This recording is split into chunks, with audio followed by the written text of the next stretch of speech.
What is up? Welcome to the stream. We are currently farming the Spirits of Fire timeline to get the increased minion blessing. We are playing Fire Crows for the Beastmaster Mastery. And we're going to do one Echo here to get to the Shade of Orbis with the catch-up mechanic for corruption. And then we're going to start farm the increased minion damage blessing and Logi's Hunger. We're going to switch this amulet up with Logi's Hunger dropped from the Fire Shamans. And that's where we're at.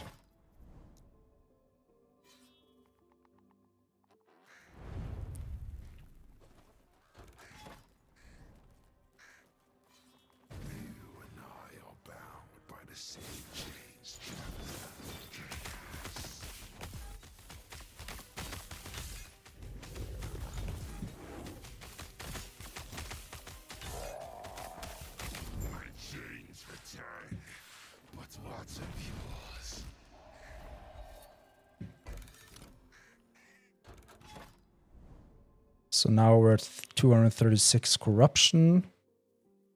We want the XP tome rewards. So we're going to go down here. We're going to push the timeline stability, use some temporal keystones, and farm the minion blessing, increased minion damage blessing from the Fire Shamans.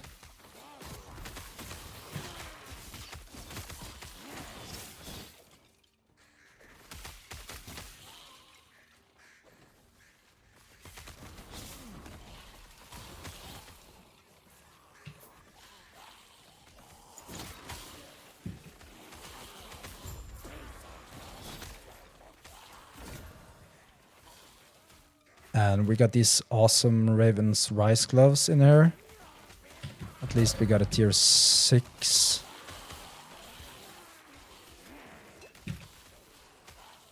We got a tier 6 health regen. Those gloves. And that's actually the second prioritized stat for the gloves after hybrid health. But we were a bit unlucky with the physical resistance here, although these are pretty nice. So we're just going to challenge this one. Those are nice to have in the bank. We'll probably corrupt those. And there's the Exalted One-Handed Axe Prophecy triggering. And this is actually quite interesting because we can use Rune of Havoc on this one, for instance, to get the minion fire penetration if we need. And also here we can do the same to get the minion spell damage affix as tier 7. So we're going to keep both of these. Got the Raven's Rise that we put through the Nemesis system. So currently these are actually upgrades. So we're going to equip these ones. We're going to get some nice flat health regen and physical resistance. And we need to add the points again because we re-equipped them. And this one. So those were actually upgrades, and we're going to save these one for some hybrid health tier 7 crafting. But for now, we'll use this one. So we are currently going for the increased minion damage blessing from the Fire Shamans in the Spirits of Fire timeline. Currently running 236 corruption. And we're also farming Logi's Hunger, the amulet, from the bosses in the same timeline. So we catch 2 birds with 1 stone.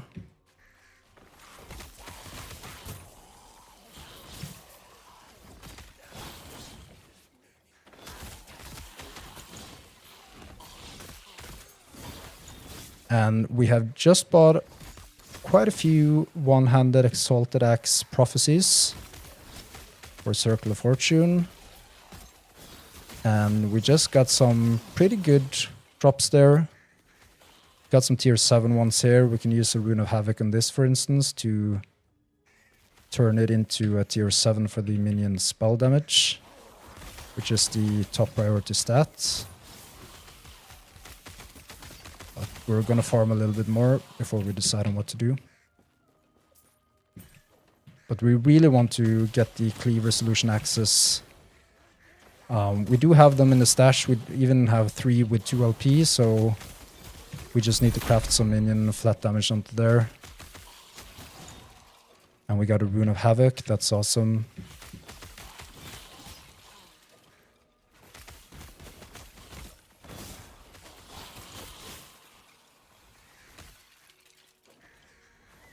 So the plan is to wear 2 cleave resolution axes. They turn our strength equal to our intelligence, so we can just stack strength and get the same amount of intelligence.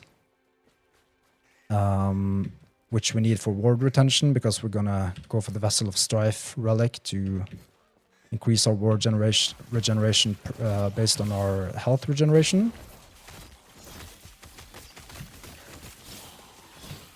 And we also get +2 to all skills from the cleave resolutions when we dual wield them, both of them, and also up to 18 strength.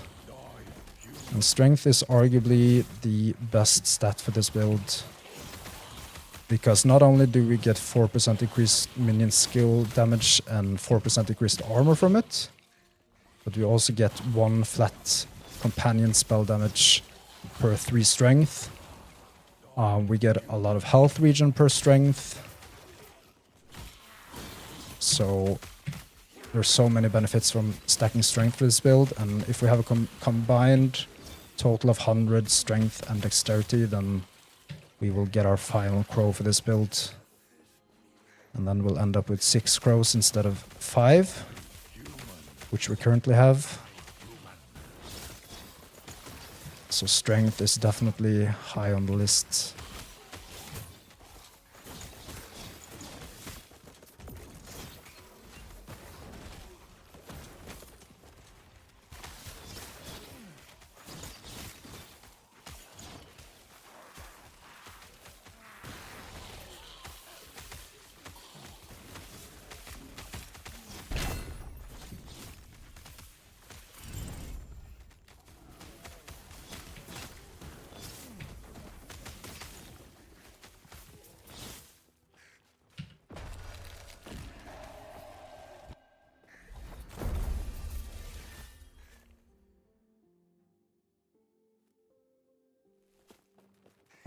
We'll keep this one.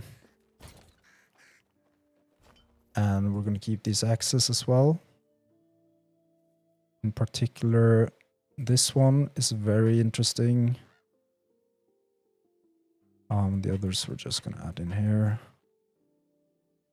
And we also got this one right before stream. This one dropped from Hunter Corruption Echo.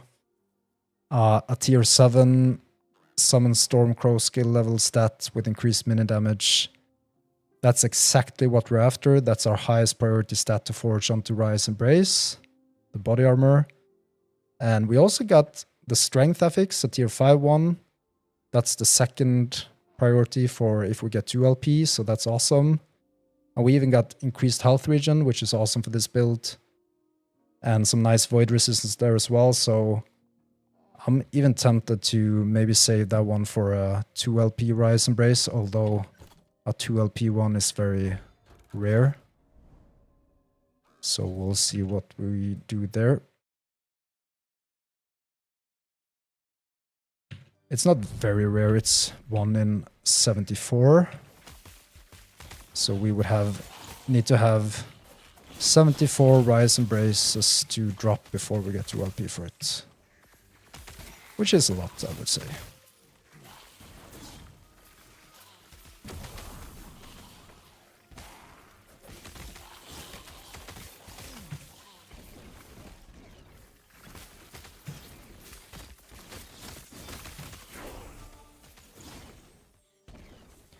Level 93, that's nice. We're currently pumping points into this node to get the threshold bonus, where our companions get our endurance and endurance threshold.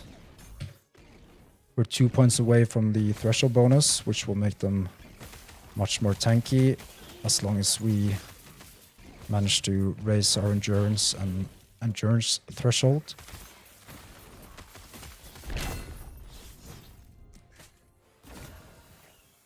And I don't think we have anything to put in here. Actually, we do have this one, which is our helmet for the build, primordial helmet.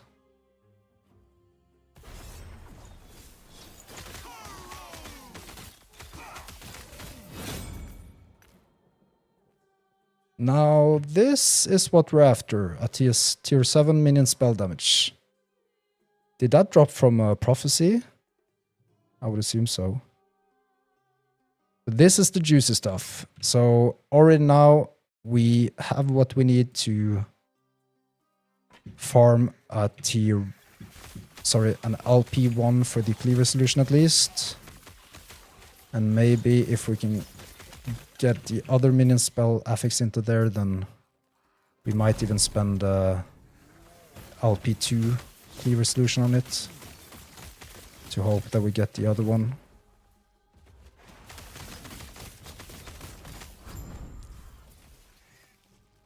So we're in a good place right now. I would say we've been quite lucky with our drops so far. And pre-stream we even got the tier 7 Summon Stormcrow dropping, so pieces are coming together, I think.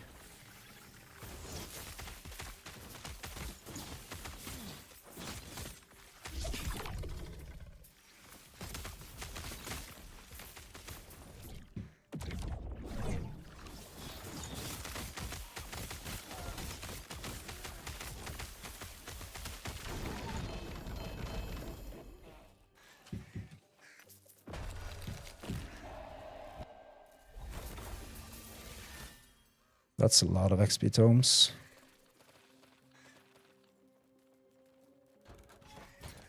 Alright, so this one we're definitely gonna farm. The only bad thing is that we got the chance to chill and hit. We're not gonna use a rune of removal on this one to try to remove this. It's too high of a risk because we might end up with removing this one. We're gonna add melee attack speed, which is the highest priority prefix. If you ever get 3 LPs. And we were a bit unlucky with the chance to chill and hit there. It went up to tier 5. So right now we're just gonna use a rune of refinement on this one to try to get it up to 32. And we did on the first attempt, which was quite lucky. So this one we're going to use for a 1 LP cleaver solution. And we do have these tier 6 scepters as well that we can use alongside it. But I think we're so close to getting even more one-handed exalted access with tier 7 minion spell damage affixes onto them, so we're going to try to farm a little bit more before we decide. But at least now we got 1 in the bank, 1 finished cleaver solution axe. We just need to go formally add it onto one of the 1 LPs.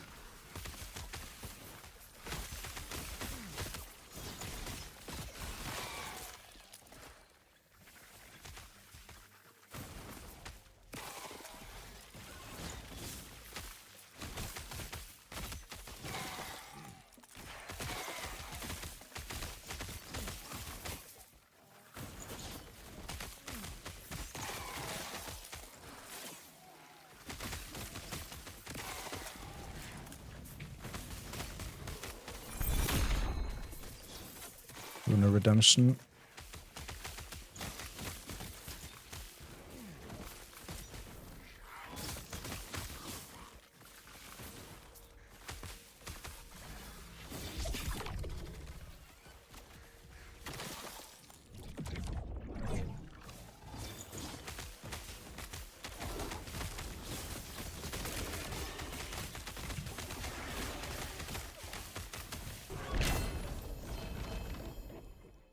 And we got another one, a tier 7.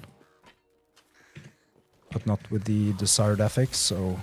But we're gonna keep it in case we're gonna farm with it. Hello Cam, nice to see you. How are you doing today?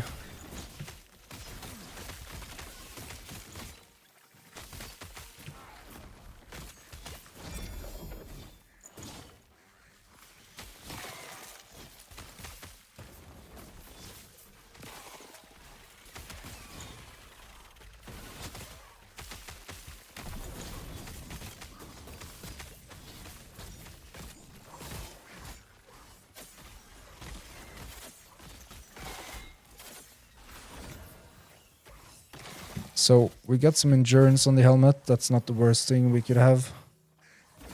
Not the best either. So we're gonna empower it one more time.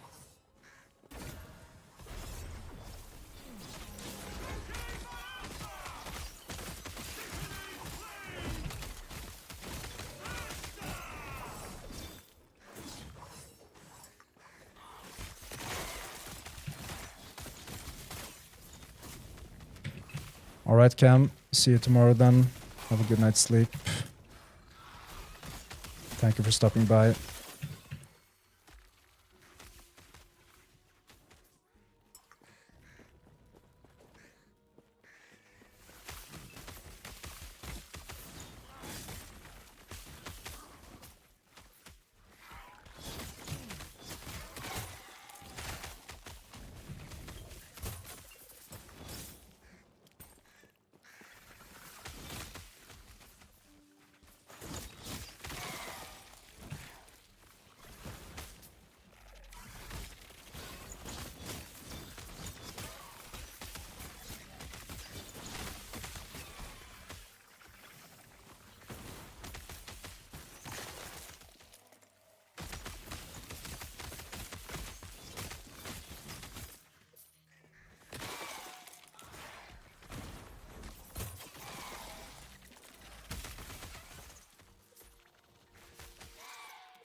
And we need to find this guy.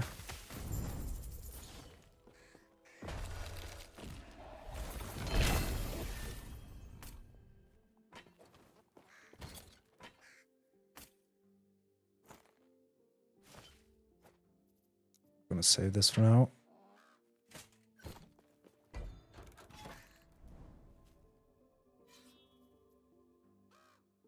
So we're gonna do the XP tome and then we're gonna use some keystones to boost the timeline stability to get to the bosses. He remembers you.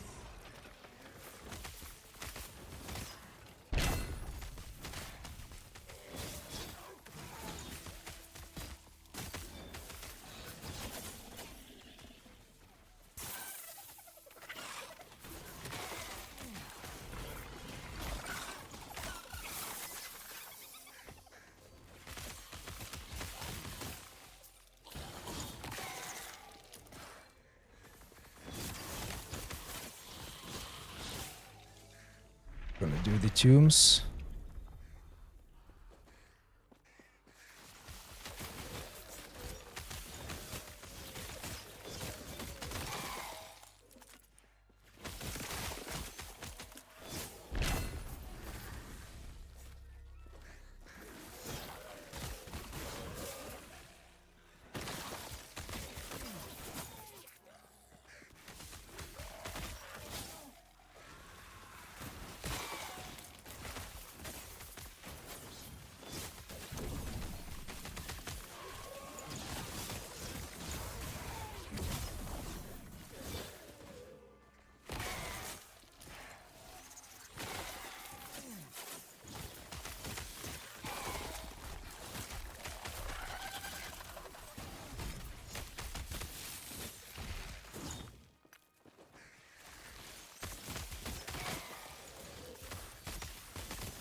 been spun. My work is incomplete.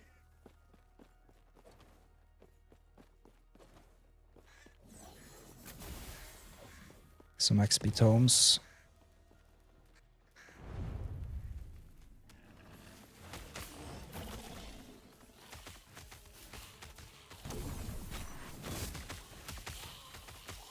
And was the ambush actually in the tomb? Yeah, it is. So we have to go in here to complete the echo.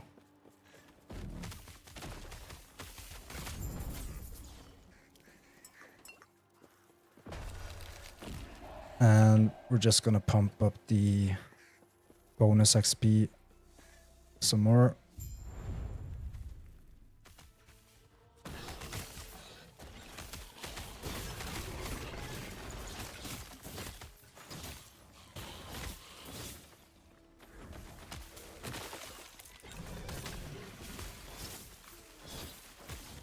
Fate scratches at the surface.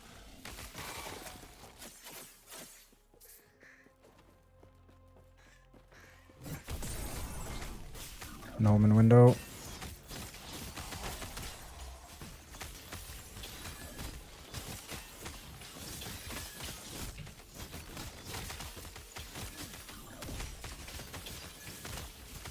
And we got too many poison stacks on us.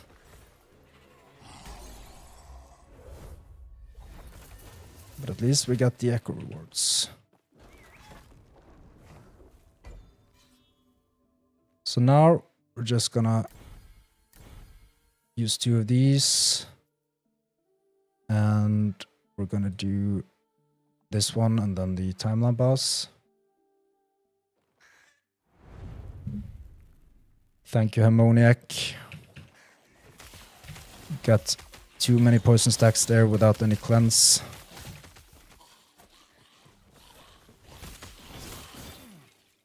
Or leech.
Right.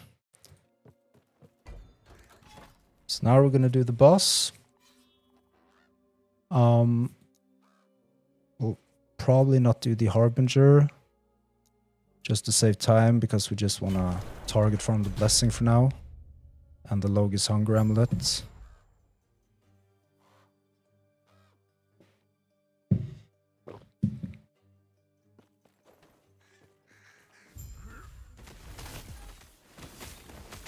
Embrace the flame.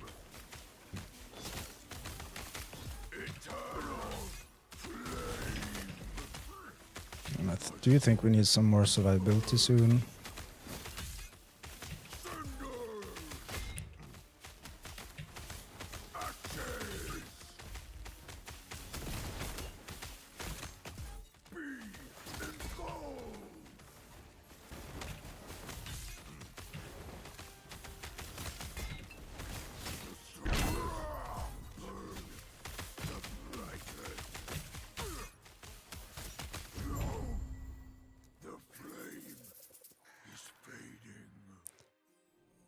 So we got almost a perfect roll for the first try for this blessing. That's awesome. We're probably not going to bother with this blessing for a while. But we didn't get the Logus Hunger Amulet. And I just want to make sure that it's actually in here.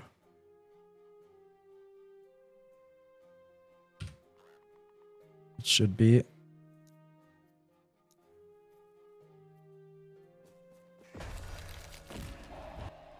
But for now, that amulet is not the most important thing, because we do have 1 to all skills here and also a lot of minion critical strike multiplier and damage and crit chance. So I don't think we'll farm that one anymore. So we're going to go for the other blessings. Let's see which one is the priority here. I think maybe we're going to go for the All Resistances blessing from the Emperor of Corpses. That would increase our survivability quite a lot. So we're going to go with that one.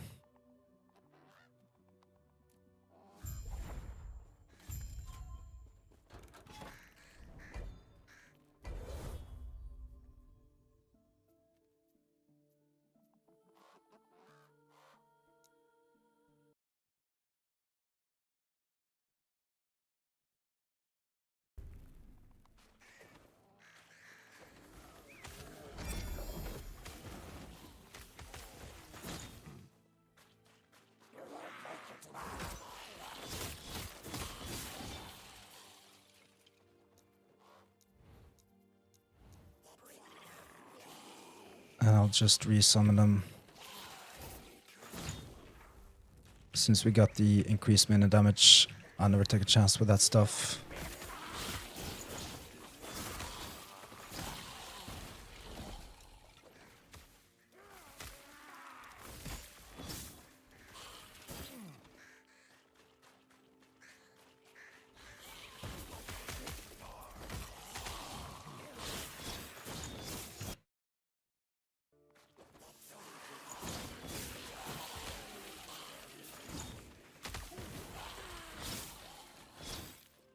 The survivability for the crows are okay. When we get the threshold bonus from this passive node, where they also get our endurance and endurance threshold, then it's gonna spike pretty massively. Obviously, we need to boost our own for them to have it, but that's the plan. And we also spec full points into the minion leech and increased leech rate for minions, which should sustain them for high corruption, and if not, then we might have to spec some more into minion health.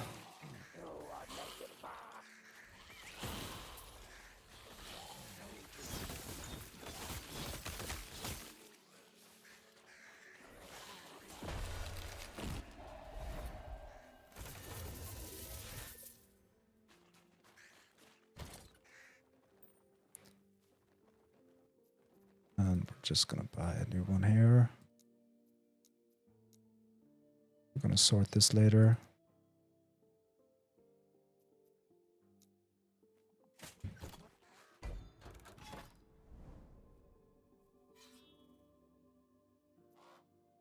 Hello, Lekotich, nice to see you. Yeah, we're progressing the build slowly and steadily. We're gonna increase the corruption here. It's coming together. We got a tier 7 summon Stormcrow affix today, which we're gonna slam onto our body armor. That's the prioritized stat. But we might even save it to try to get 2 LP for it, because the chest piece in itself was really nice. And we could easily use it for 2 LP. So we'll see.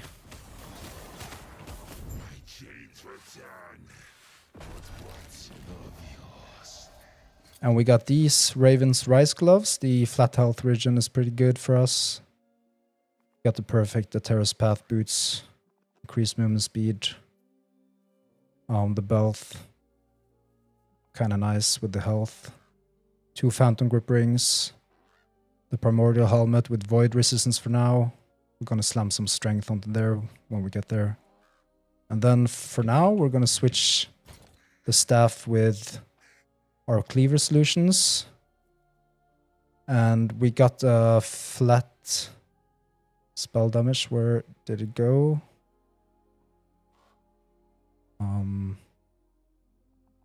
This one. So we're gonna slam this one onto a LP1 cleaver solution. But we're gonna farm some more first. We do have some more one-handed access prophecies here. We probably need to buy some more. And we're just going for the XP tome rewards. So we're gonna do these 2 and then possibly some temporal keystones.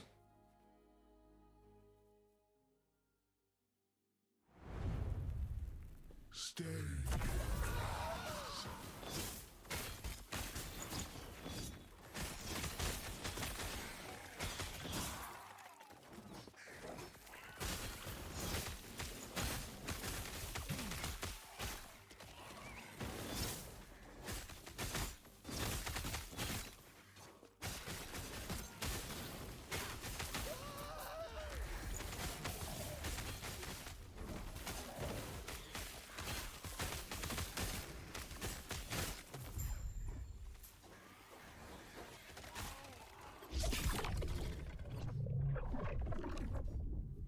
Sharpen your blades and focus your mind. We have once again And we're farming another helmet here. We need some horns.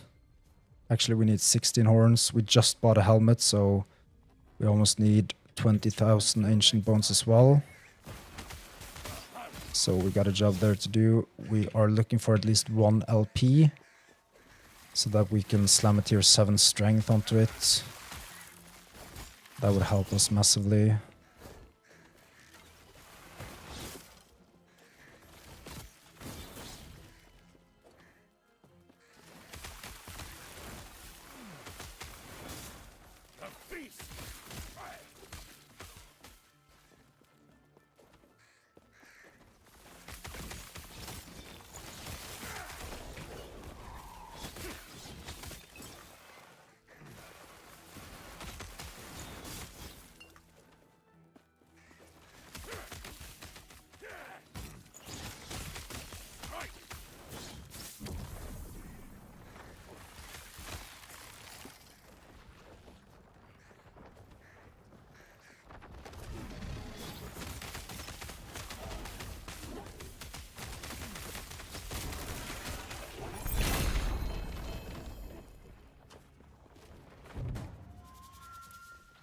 Gonna go with the ancient bones. We don't need anything else from there.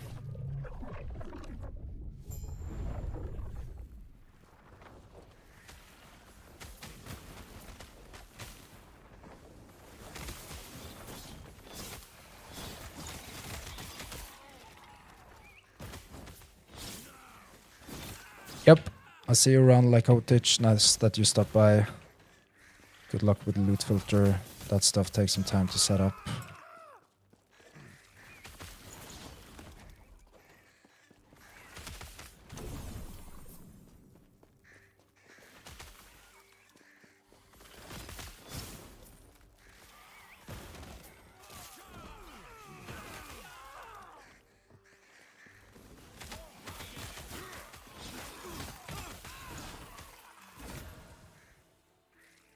So we got a 9% endurance there. It's not an upgrade for us, so that helmet is pretty much ruined.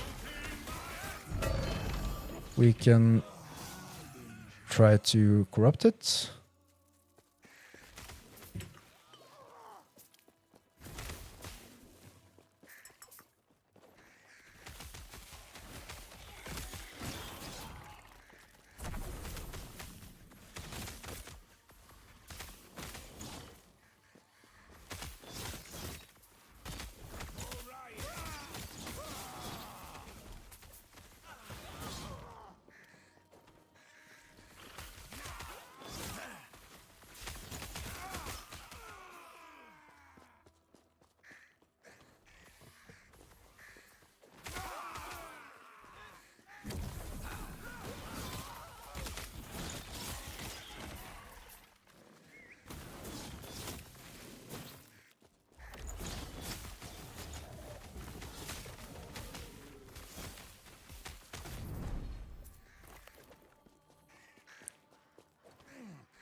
So yeah, we should actually try to corrupt this one, I think.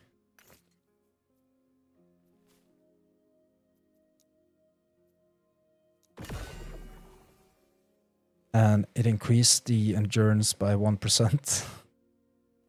So that's definitely not an upgrade.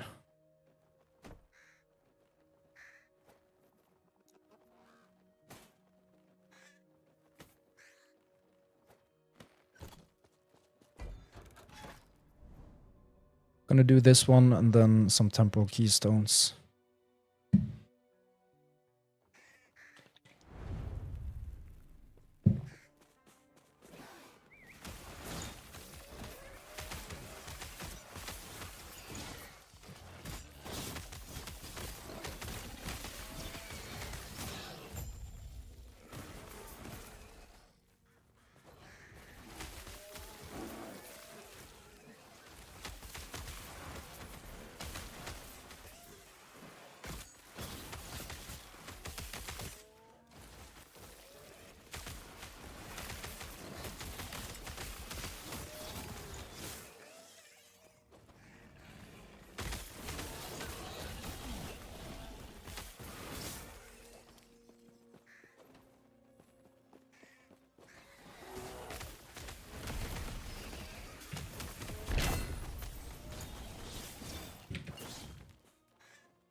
Another tier 7 100x.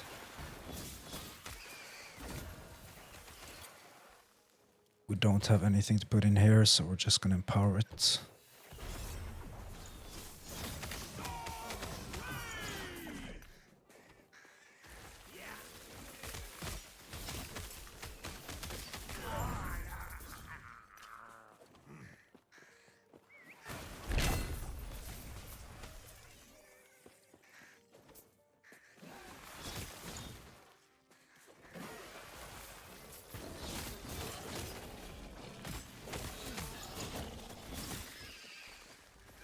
So just a heads up if anyone else here is playing the Firecross build, and around 1.5 hours ago I updated the build planners and the loot filter on the video.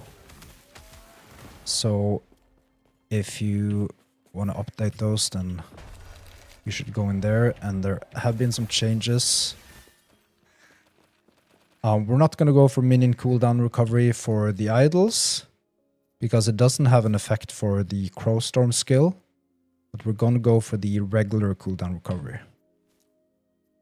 And the plan now is to go for cooldown recovery speed on our belt as a tier 7 FX, and also as a second priority on our boots. So if you get 2 LP on the Interra's Path boots, then you want to have a tier 5 increased cooldown recovery speed there. And by doing that, we can reduce the cooldown speed here substantially, and also for the Frenzy Totem, which in turns give a fresh cooldown use for Crowstorm. So that will be a huge boost for us. And also, there is a known bug for the second swipe animation that it doesn't trigger. At least it's a known bug in the community. I don't know if it's known by EHG yet, but we have been reporting it. And on the second swipe animation, it doesn't trigger the companion ability. It only triggers it on the first one, but then it hits backwards like this, and it doesn't trigger. So I hope they can fix that bug pretty fast, because then we kind of have double the amount of companion ability usages on swipe than we have now, which will be a massive boost for the build. Okay, so we're going to use some temporal keystones, and then we're going to do this idle one.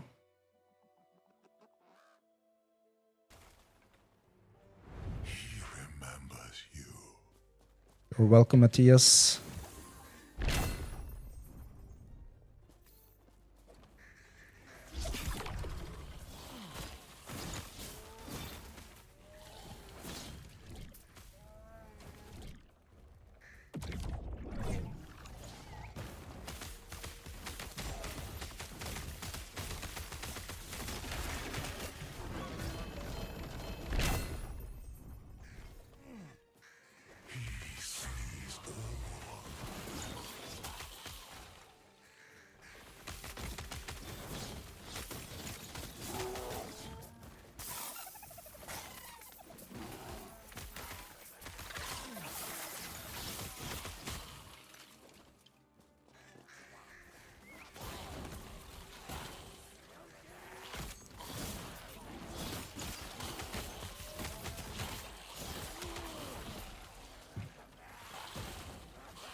So I also want to mention the new prefix we're looking for on the huge idols.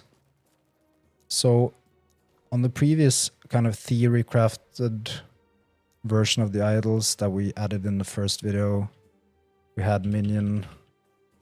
We're not going to look there. We're going to look for the class idols. We had minion cooldown recovery speed. Minion.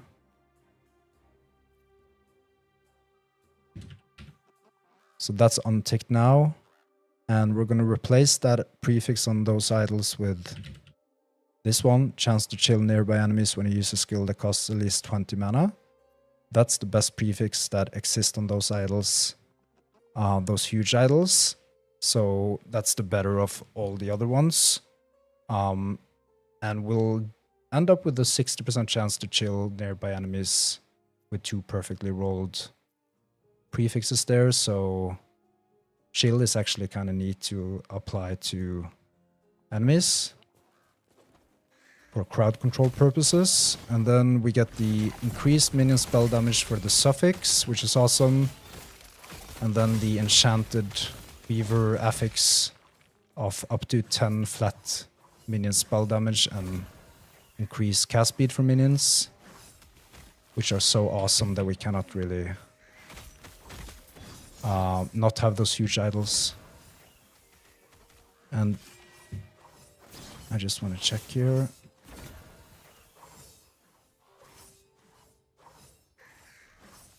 We're actually going to empower this one.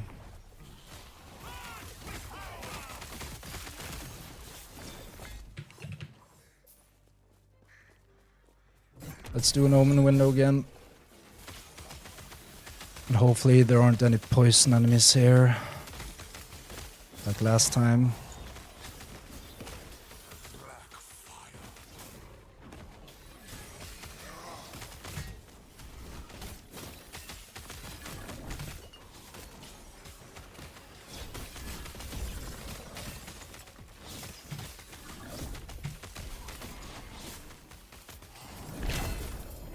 This time it went a bit better.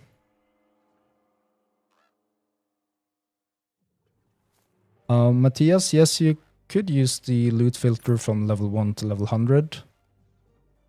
That's the whole purpose of the loot filter, to use it from start to finish. So that should be possible. And I'll just briefly check what you're just mentioning here. There was something here. Yeah, so you could, if you still just from level 56, if you still just want to include all items with just one of the affixes, like one of the stats on them, then you can take it down to 1 here and update. If you kind of feel that you don't find any upgrades, you can reduce it from 2 to 1. So that's a tip to bear in mind there. So you can always click into them. If you feel that gear is dropping to less frequently than what you're hoping for, then reduce these numbers here. But I think this is kind of what I also changed during leveling, so those should be fine, but just keep that in mind.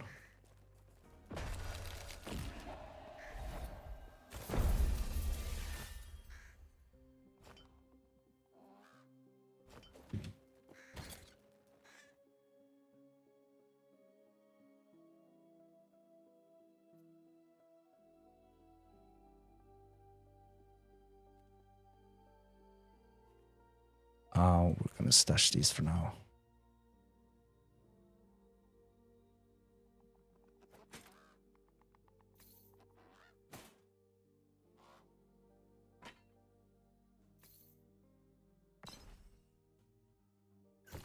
Yes. Yeah, Matthias, you can try my loot filter and see how it goes. Hopefully it should be fine. If not, then you probably know what to do now. Alright, so we're gonna do the Emperor of Corpses to try to get the All Resistances Blessing. We're not gonna do... Actually, are we gonna do the Harbinger? Yeah. We're gonna do the Harbinger. And We should have done the Harbinger on the Spirits of Fire timeline first, shouldn't we?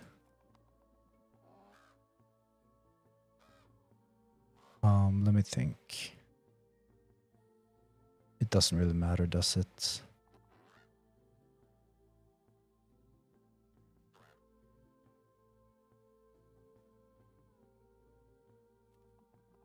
It doesn't really matter. Let's do it here.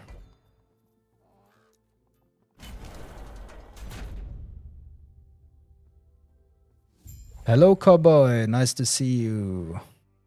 So, just a shout out to Cowboy. He's actually been doing a lot of testing on the build and has been very much involved in figuring out some stuff in terms of the cooldown reduction and the stuff I just went through. So, a huge thanks to Cowboy for taking part in that. And we also got the big green egg on our Discord and Scarred on our Discord, which are good friends of mine, as well as Cowboy. So thanks a lot to you guys for helping out with that.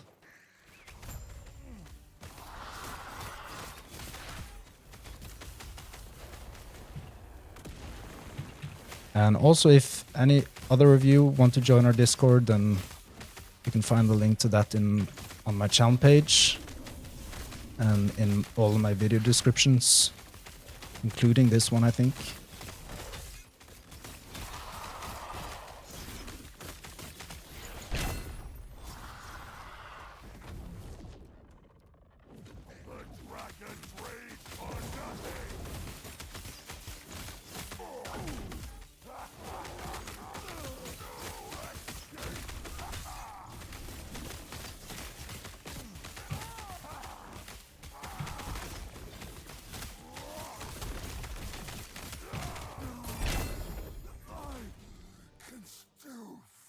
No resistance blessing. Probably gonna go with the poison resistance then, because we always die from poison. So we're actually gonna go with that one.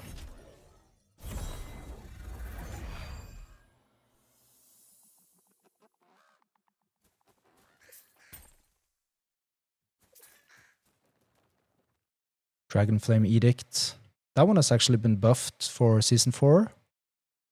Now has +1 to all minion skills. I think that was the change. It didn't have that before.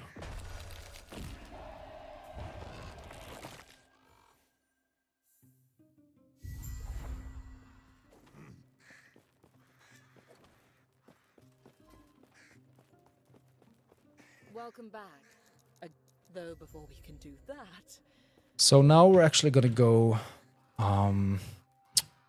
let's see here. We're gonna go do the Spirits of Fire Harbinger. I totally forgot about that last time. We should have done it then.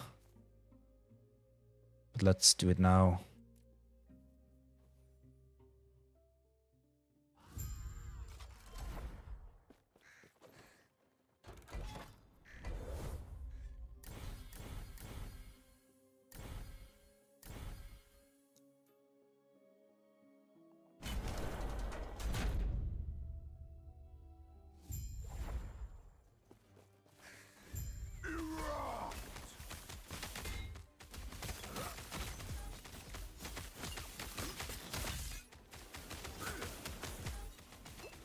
And we're gonna take...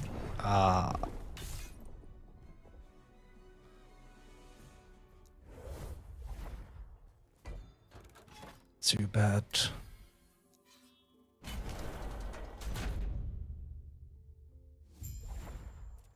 I think our fire resistance is a bit too low at the moment, but we're gonna give it another try. Try to be a little bit more careful.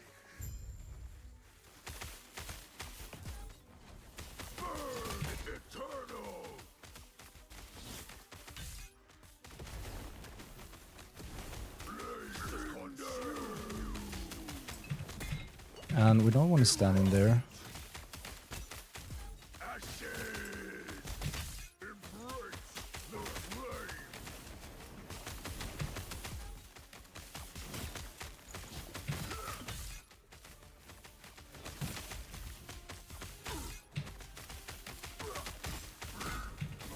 So the trick for these are actually to kill them at the same time, so that they don't have these necrotic death rings.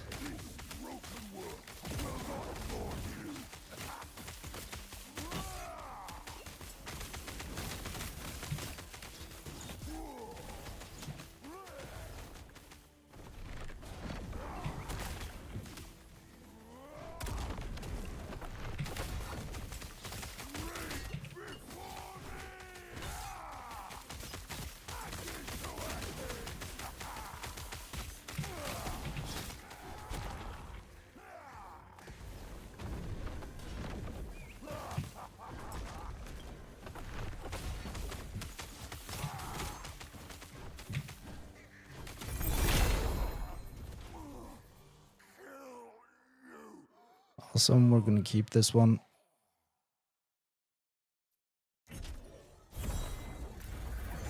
Got a Harbinger's Needle.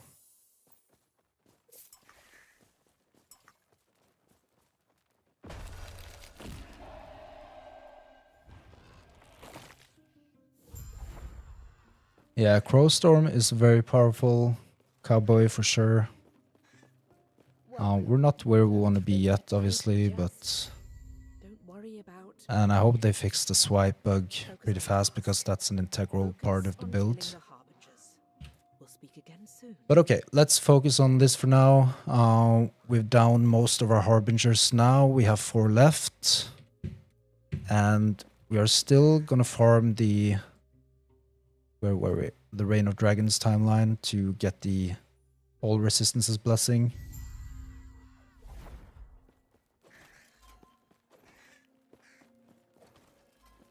Did I go the wrong way?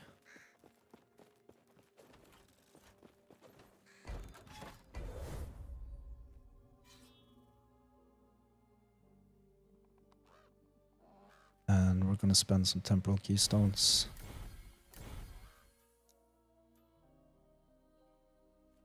And actually, I think we're gonna equip a Harbinger's Needle. Because I think we'll push the corruption here a little bit.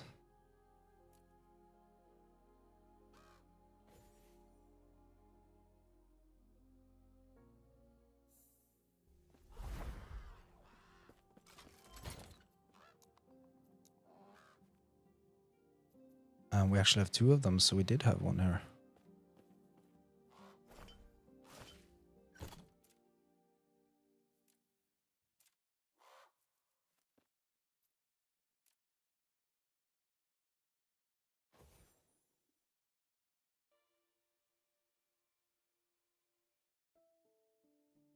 Until you get the cleaver solutions, you can basically use whatever you want, yeah.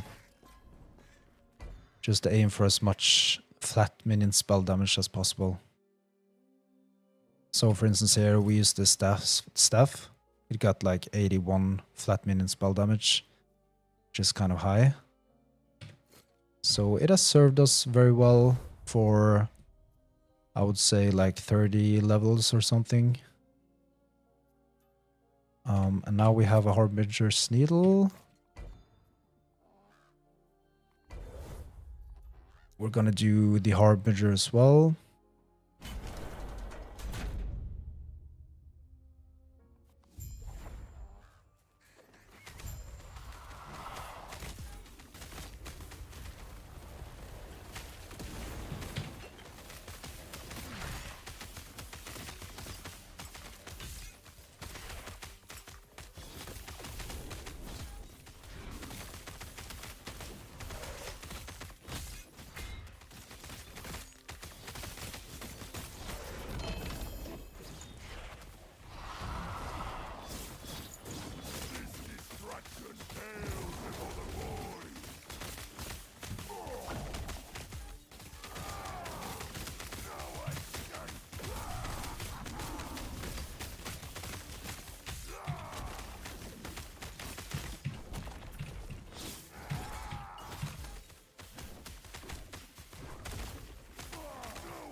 No, resistance blessing.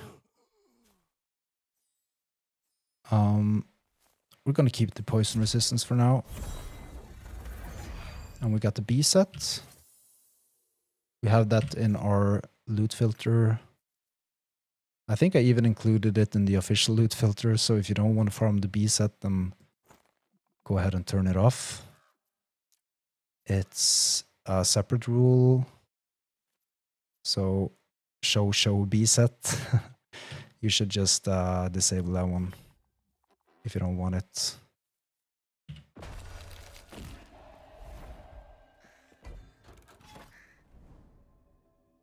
Alright, so we got 5 Gazes of Orbis.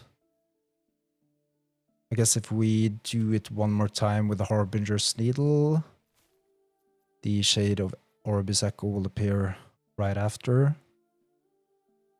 And then we can increase the corruption. So that's probably what we're gonna do. And we need the Harbinger's Needle. We already had one, obviously.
Awesome, another Harbinger's Needle.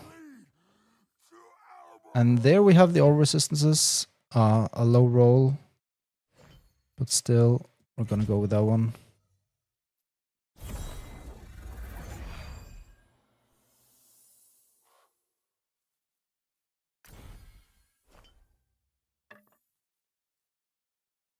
We're going to take this one. Hybrid health.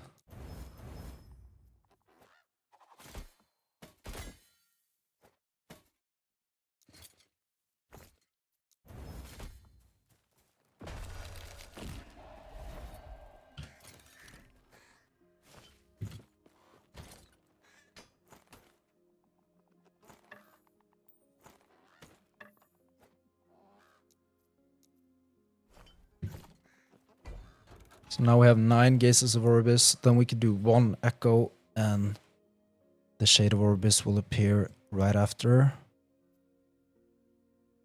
So maybe we'll do an Idle Echo. Probably this one.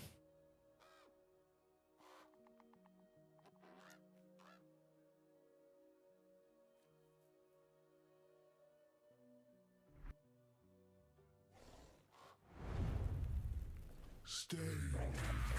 Your reflection trembles.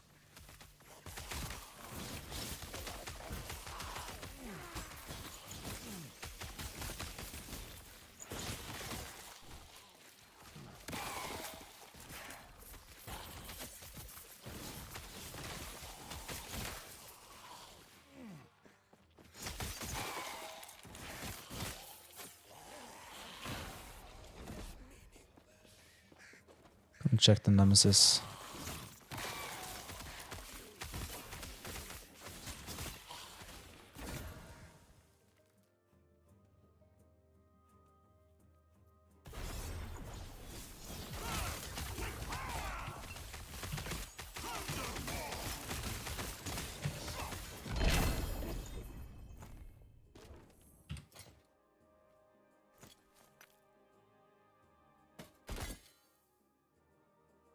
tier 7 one.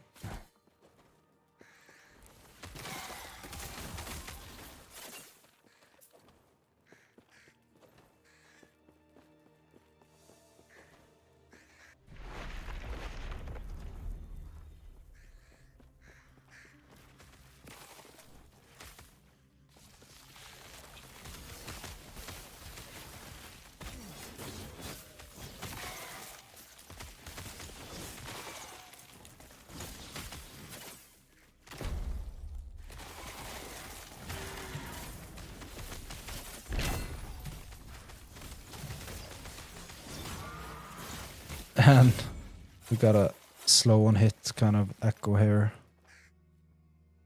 This one is pretty nice. Flat health, tier 7. This one is really nice, possibly an upgrade. I think we're actually going to use this one to ramp our fire resistance up even more.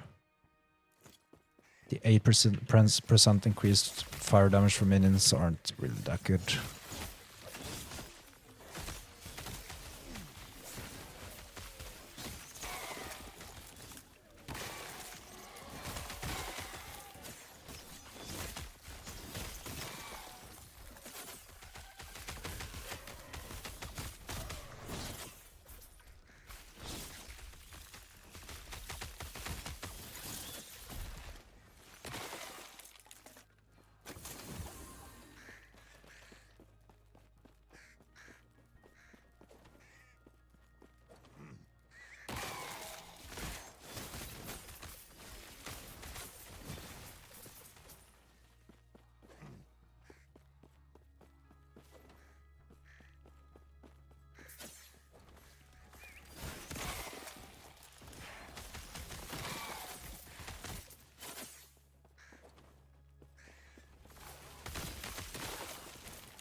Okay, so this is actually the prefix that I talked about earlier, that we want the chance to chill nearby enemies.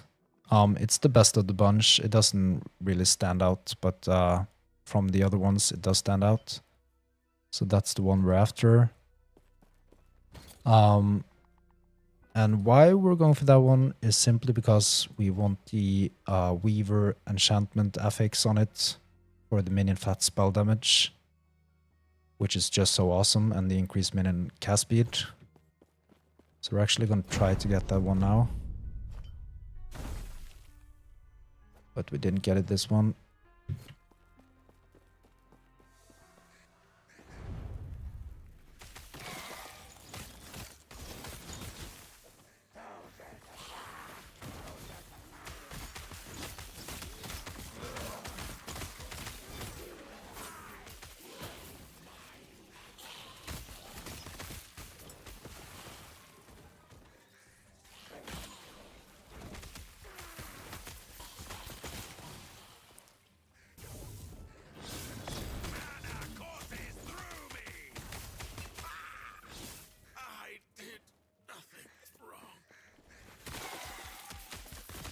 Yeah, you can enchant any huge idol with the Weaver affix that we want.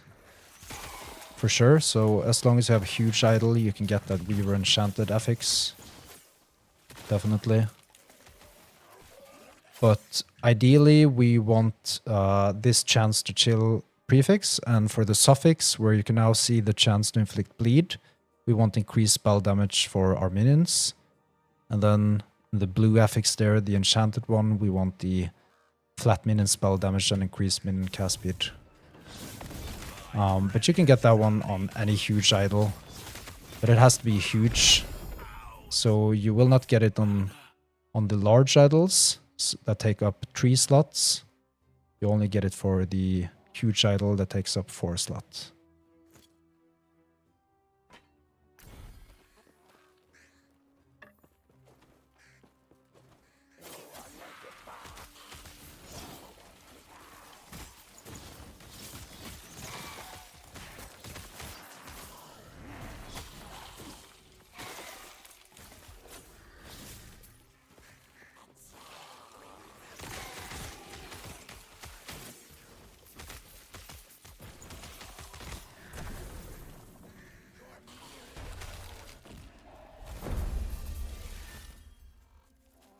So here you can see actually the suffix we want.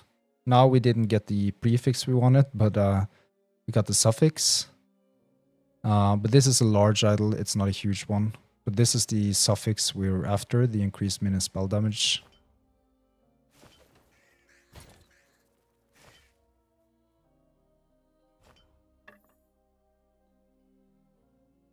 And we're going to keep this one. So let's see here. For our prophecies, we do have a couple of more one-handed axe prophecies, so let's hope we get some more minion spell damage. And now we're going to try to increase the corruption. Yep.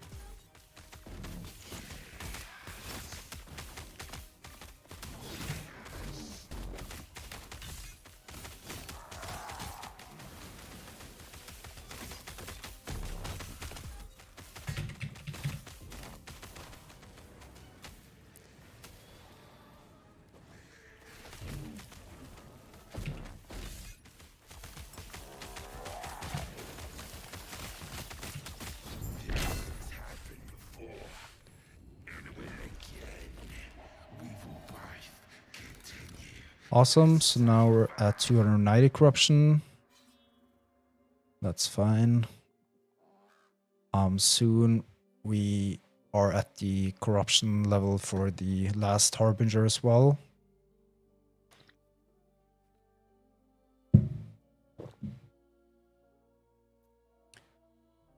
But I think we're gonna try to increase the All Resistances blessing.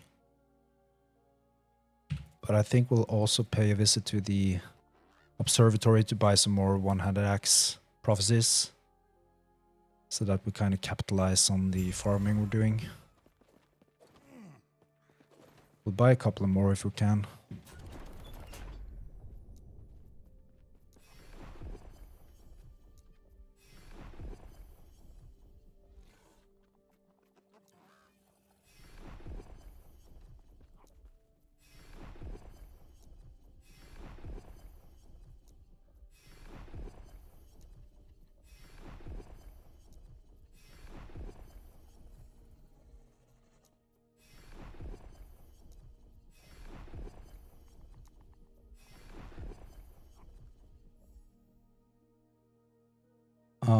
We're gonna take this one. We have to defeat the Harbinger there anyway.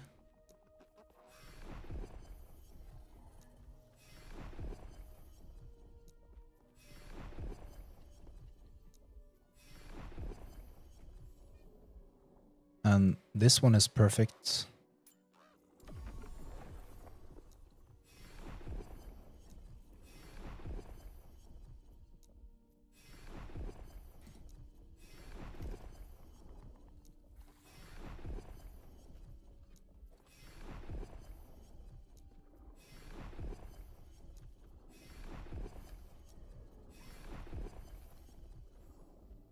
perfect one.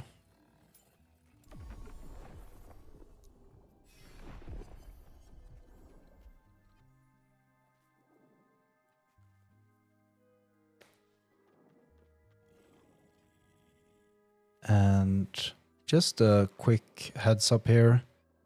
If you want to kind of juice the prophecies, then you could add these lenses here. So we got the double rewards lenses. So we get double the rewards for each prophecy. And also twice as many uses. So you often see we got these 0 of 2 uses on the prophecies popping up. Like this one. That's awesome as well because you don't have to buy that many prophecies. So once you get a perfect prophecy, then you will get double the rewards and double the usages, which is very nice. And we've also added the 100% reduced chance for prophecies to have events that are not monolith, because we're only farming monoliths. So you can see all of these have monolith condition or non-condition, which basically means that we can buy most of these prophecies. We only steer away from the high corruption ones that we're not at yet. So this is perfect. We can even farm this one outside of the monolith, which we're actually going to do. So if you get this Diamond Matron prophecy and there's no condition on it, then the easiest way is to go to the upper temple in Majelka. And there are 3 Diamond Matrons there that you can easily farm.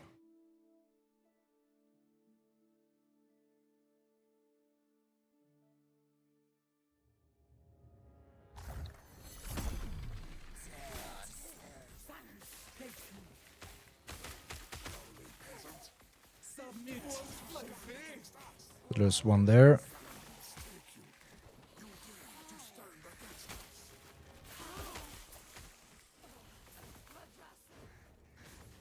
And one here.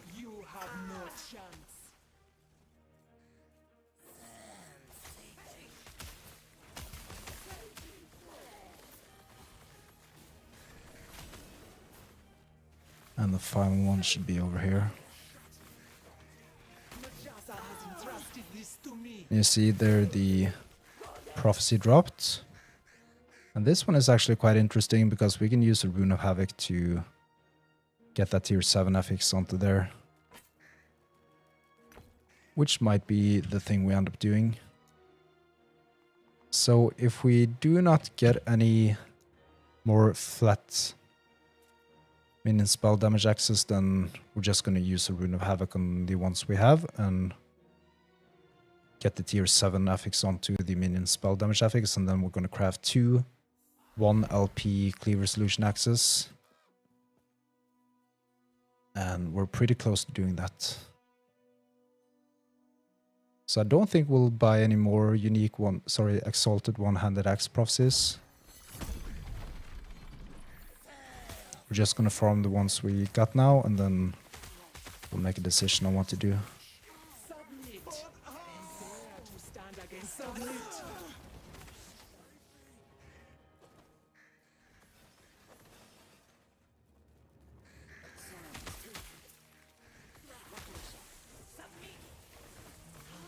So now we're just gonna kill the last 2 diamond matrons to get the prophecy.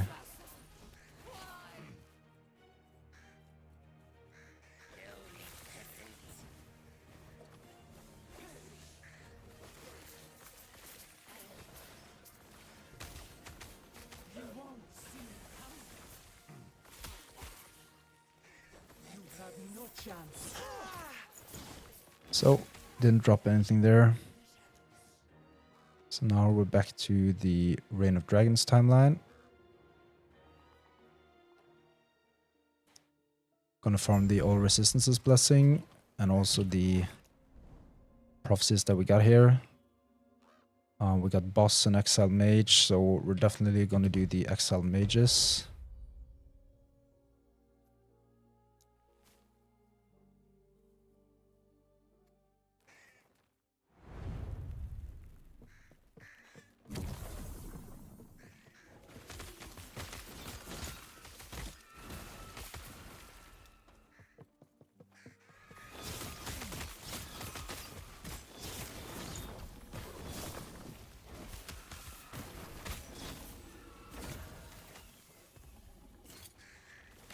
We don't have anything for this one.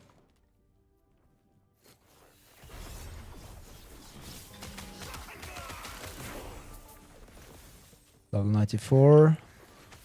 Just did one more point here to get the Thresher bonus.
Oh, so this is pretty nice.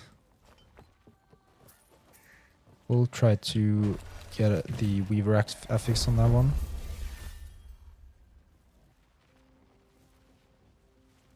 That one's nice as well.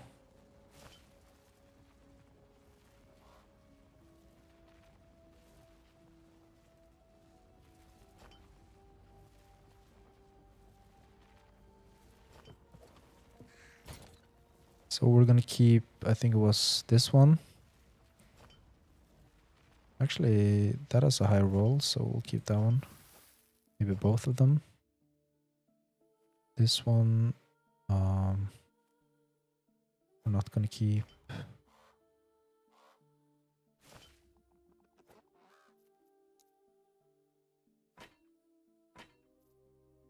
Yes.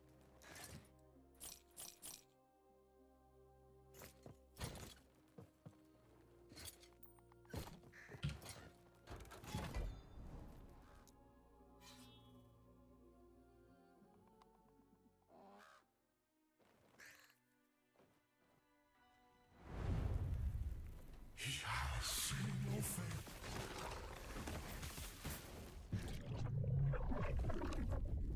You've returned, traveler.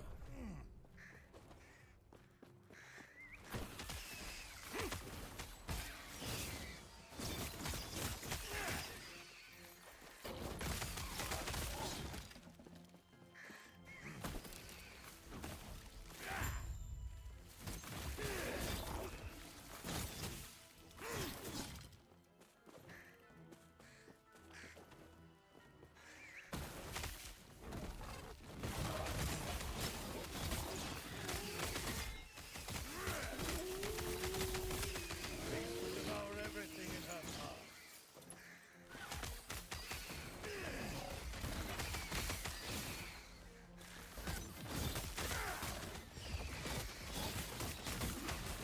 Goes. She's insatiable.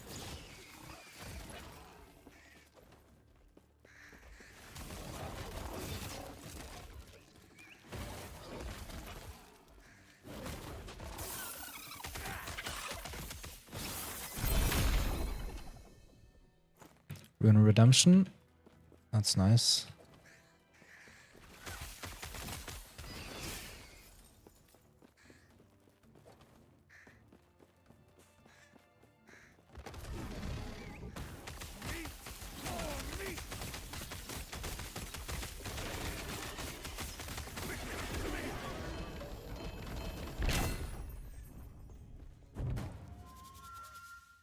We're gonna go for the unique item, I think.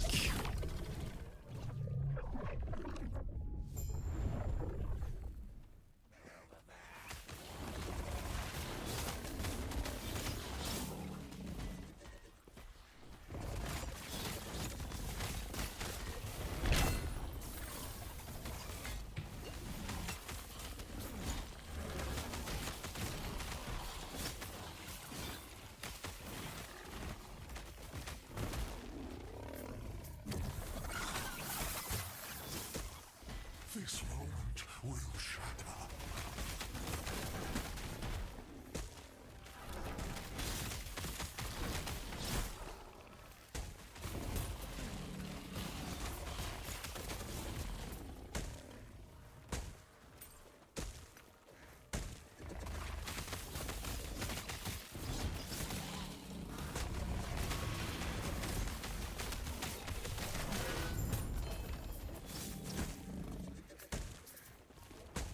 Exile mages, that's where our prophecies are, so we're gonna do those.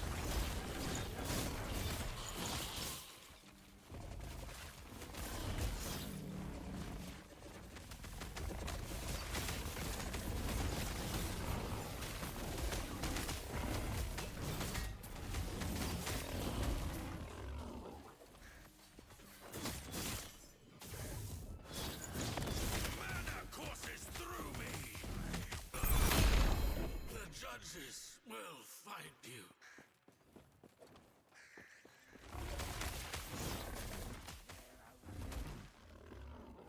And then we're gonna try the Omen Window.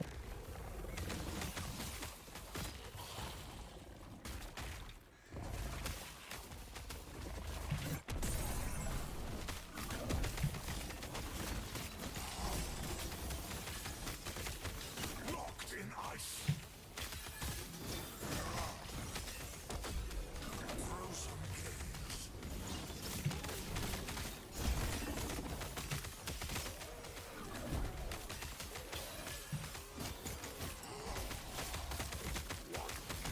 Slower, Epoch, slower.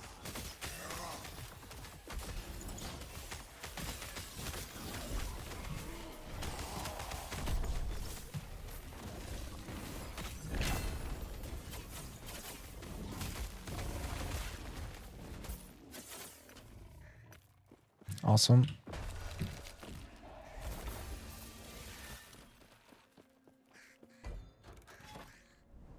All right.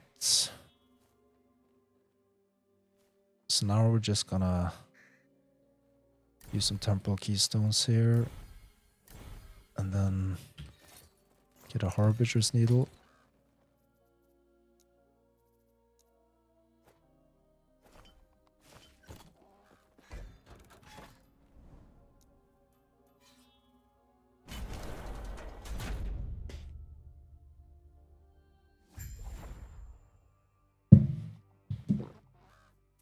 So the plan now is to get the a high roll of the the all resistances blessing up to 20%, or at least close to it.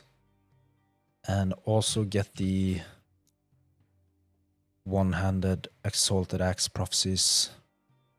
So we need to farm exile mages and then a couple of bosses. And we're not going to buy any more of these at the time being, because we do have what we need, I think, for at least slamming 2 cleave resolution 1 LP axes. So we're going to start from there. We can use a Rune of Havoc on one of the axes to get the minion spell damage from that one.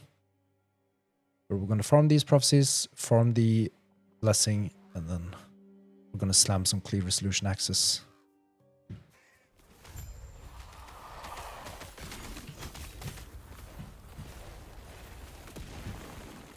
And I actually died. Didn't go too far out.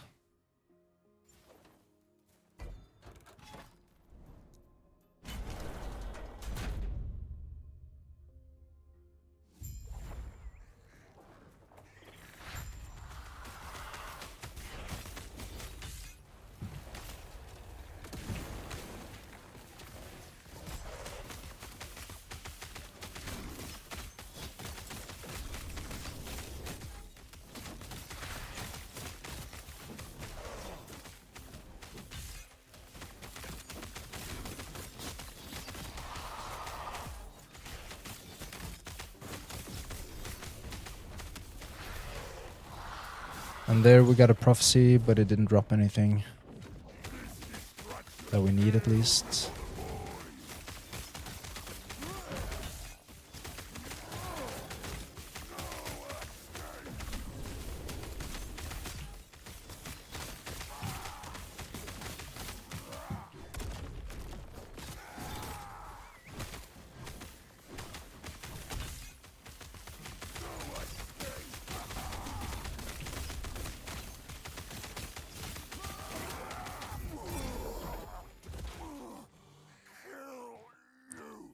No upgrade to the blessing this time.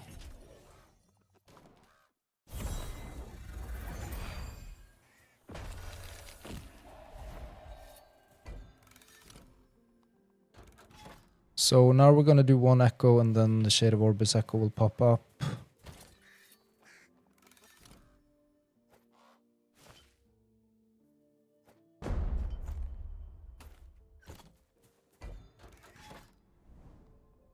And I think we're gonna do the idle echo.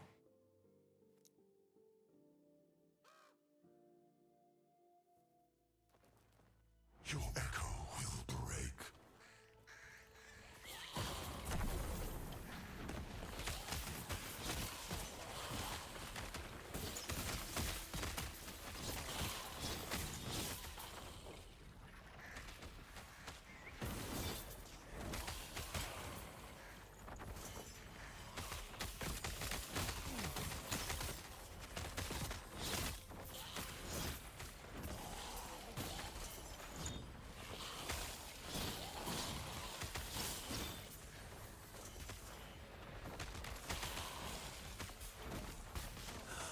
The cracks are spreading.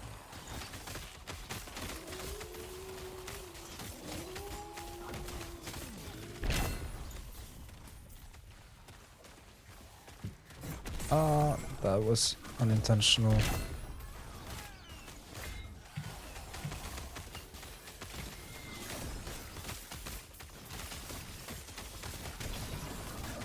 of ruin.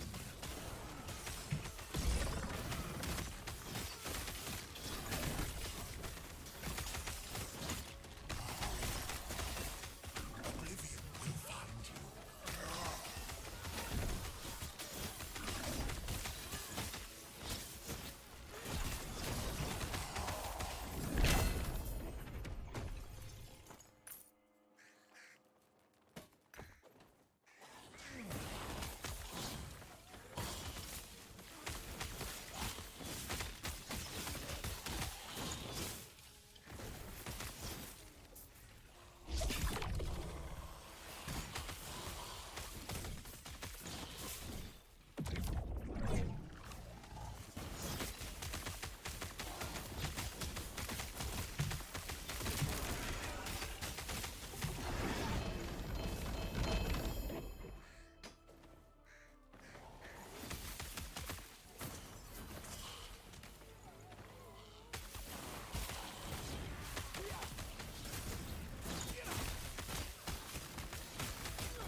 Two LP, Soulfire. Can actually empower that one. Just to see if we can get 3 LP. I'm not gonna use it for this build, but it's a relic I like to use in other builds.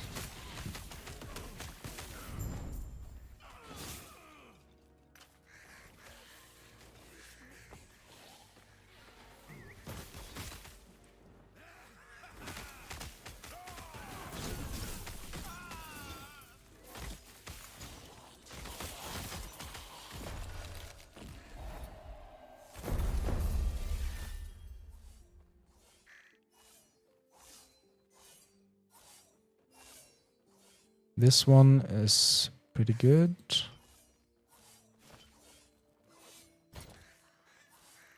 Gonna save that one. The 2 others.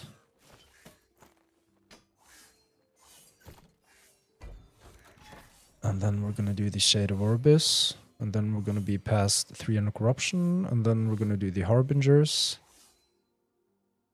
And not focus too much on pushing Corruption at the moment. And we're gonna farm the Exile Mages to get the one-handed axe Exalted Prophecies. And then we're gonna slam the Clear Resolution axes, which will be huge upgrades for us on many levels.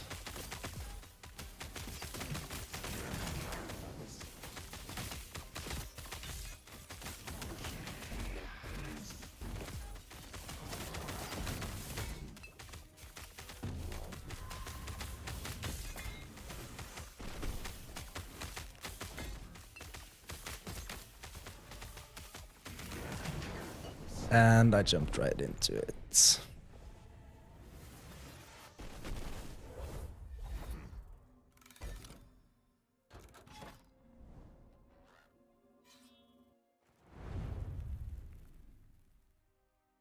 The corruption we're doing at the moment is 290. We're gonna get it up to around 340 now. After doing this Shade of Orbis. And I forgot to summon my Storm Crows. And I didn't evade. And I gotta stop reading the chat.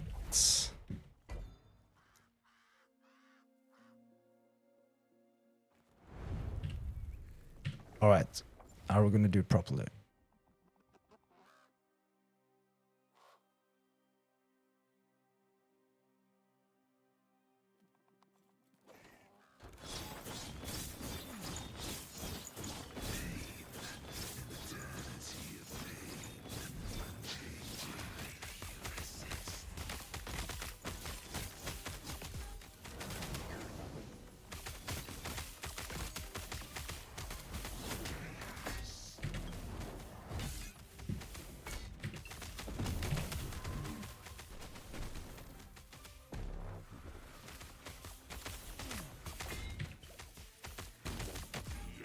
And we're actually struggling a little bit here.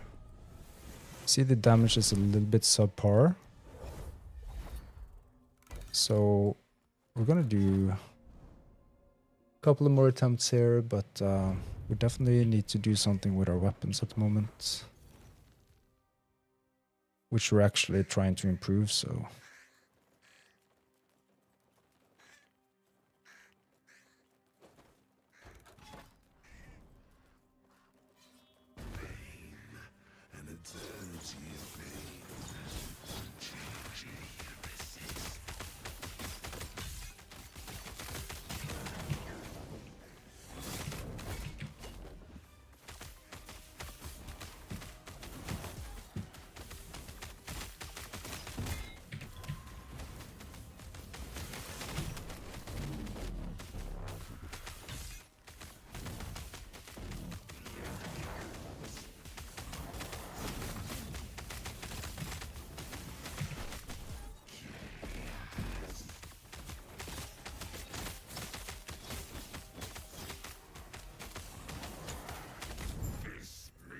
There it is. The end will come, all the same. So now we're at 344 corruption. I don't think we'll push it more than that for now. And we are going to farm... Not farm, but we're going to defeat the other harbingers. And I think we're going to start with either this timeline or this one. I know for a fact that Hearten's Husk Harbinger is kind of annoying. Where is the Hearten's Husk? That's the... am I thinking correctly here now? Yeah. Right, that's this one.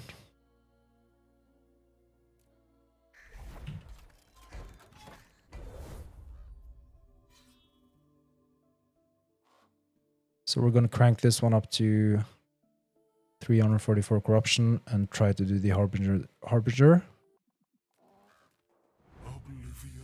way. And we're looking for exile mages for our one-handed access to trigger for the prophecies.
Then we're gonna crank up the corruption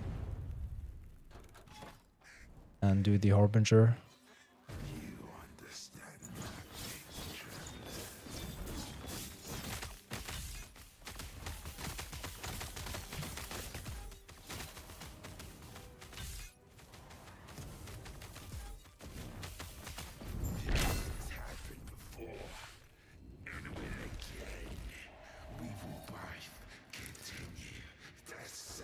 And we're gonna do the XP tomes, and if we don't get any more of those, then we're gonna use temporal keystones.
We're just gonna go for the bonus timeline stability for this to get more XP rewards.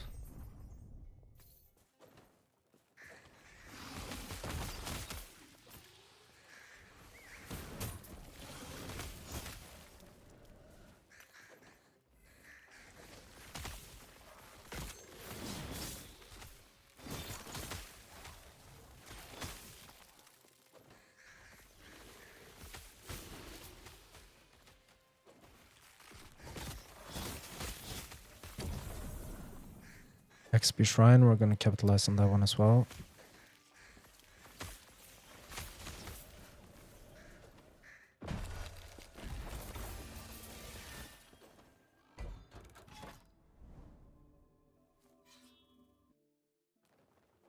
The reflection stars.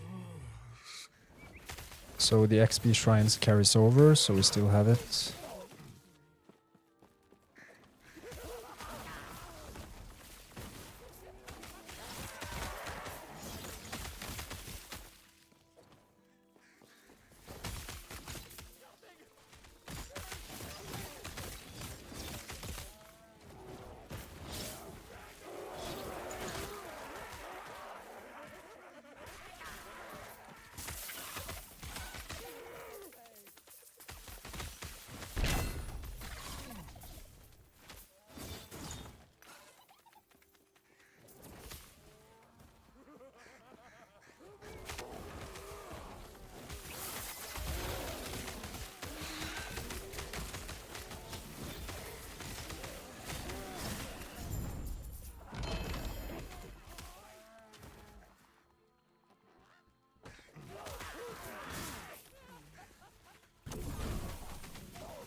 What's the best way to farm the Witchfire unique? You mean the Downfall of the Righteous relic? That's a common drop, I think, so I think you can get it from anywhere, like random drops and Runes of Ascendance. It's not a target farm unique, yeah. So that one should be pretty easy to come by.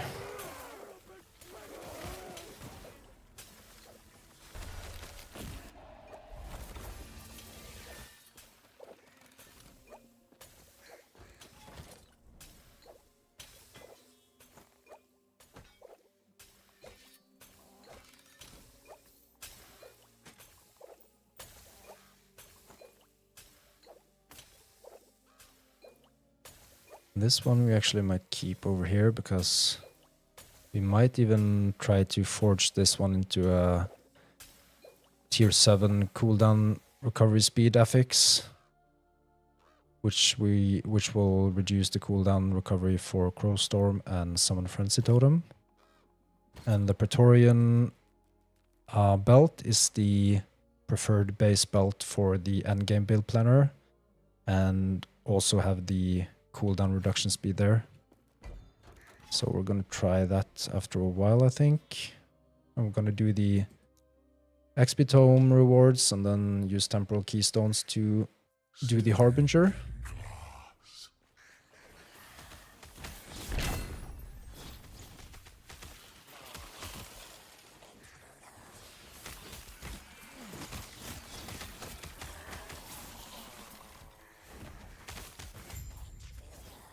His pain ripples through time.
With Lizard Party.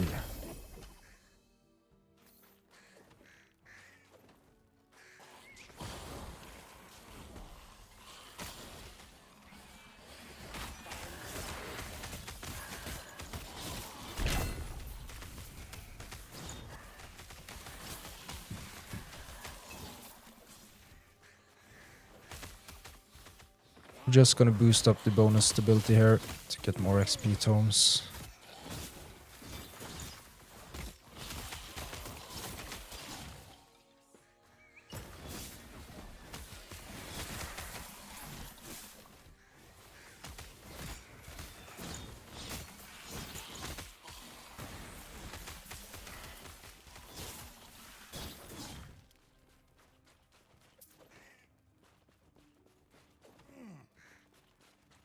We're not gonna bother with that.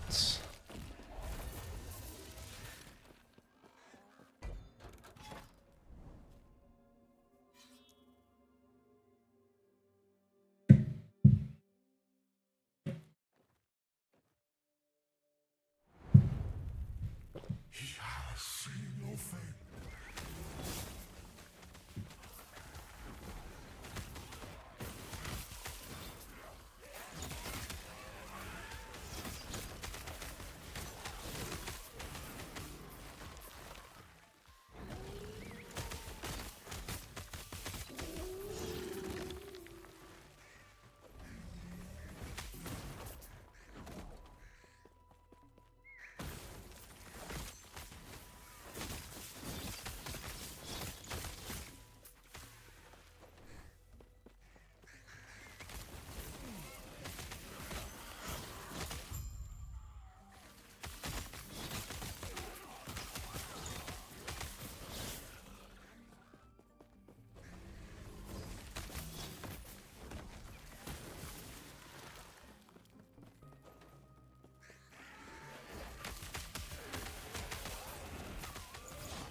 So there we got a prophecy drop again.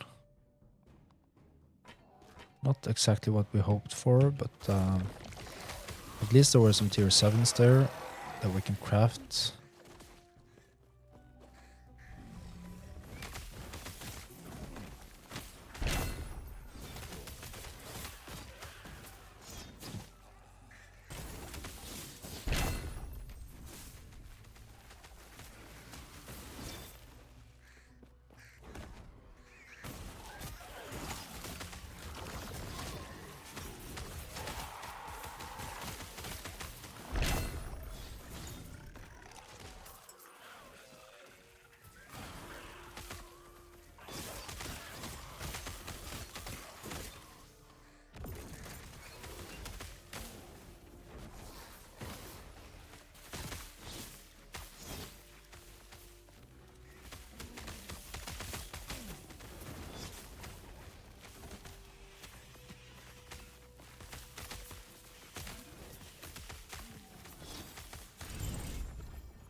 And we're gonna get some bonus stability here.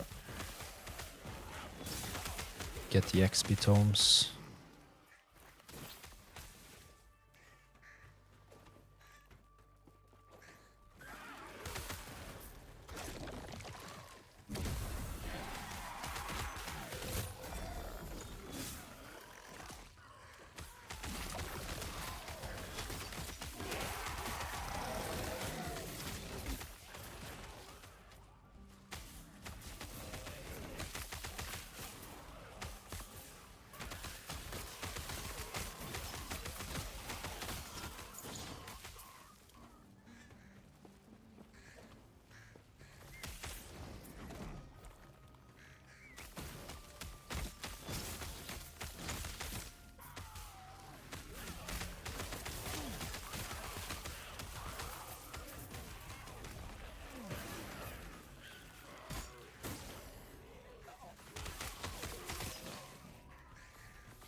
And exile mages are what we want to farm for our prophecies.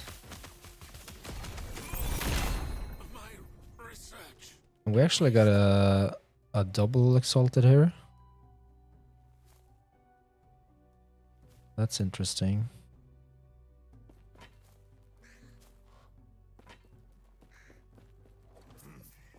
A tier 7 and a tier 6.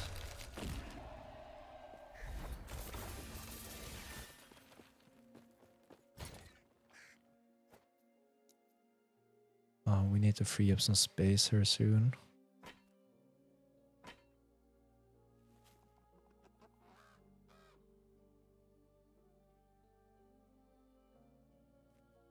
And we're gonna keep this one.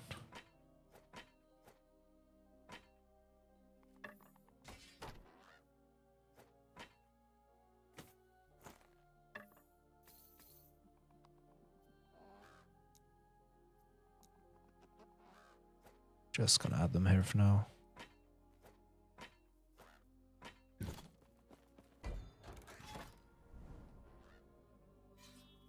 So that's the XP tome rewards now. So we're gonna do the Harbinger here.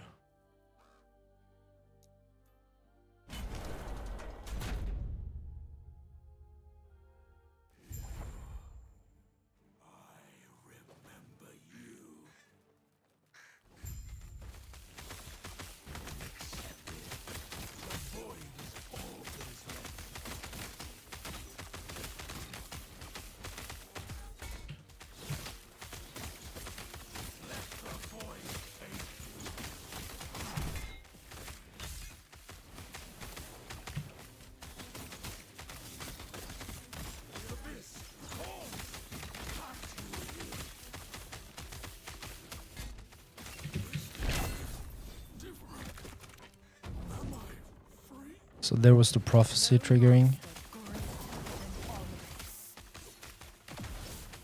But we don't want to get her into that corner over there.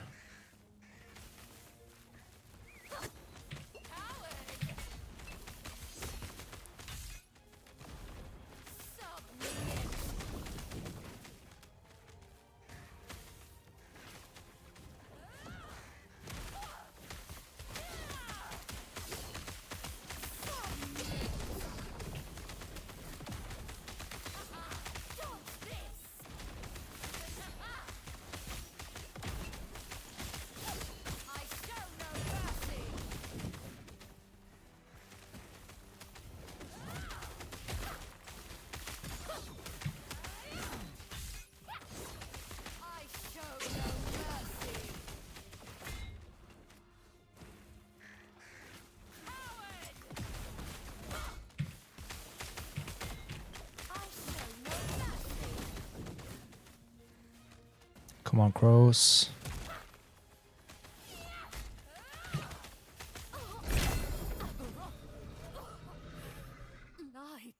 Right, so here we are going for, I think it was ring or prefix shard. Let me check real quick.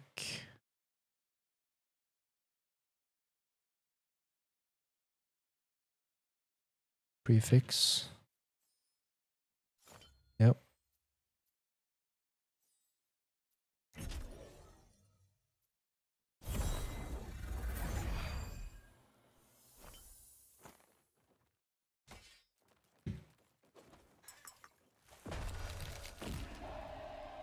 So that was another Harbinger downed.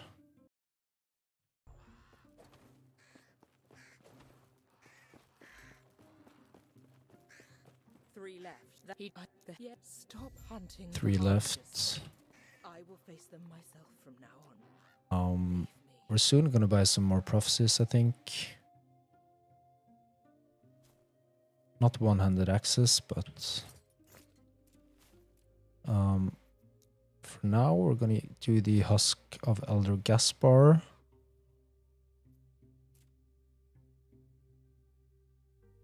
Which is this one. And we should maybe start farming some exalted rings to get the added health and added health regen, which we're gonna slam on there. I think that's kind of what we should do up next.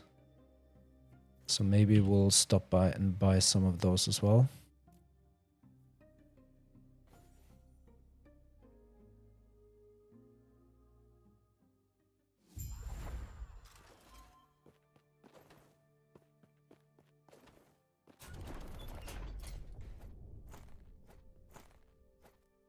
Just gonna move the lenses.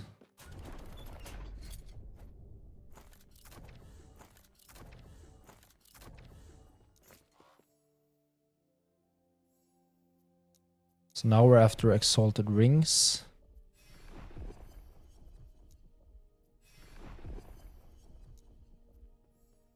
There's one.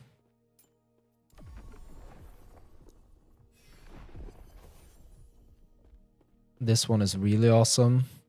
18 exalted rings. You can fulfill it 2 times. So that's 36 exalted rings. And you got the same here for a giant scorpion. So we're gonna buy that one and that will be it, because we're gonna get like 70 rings.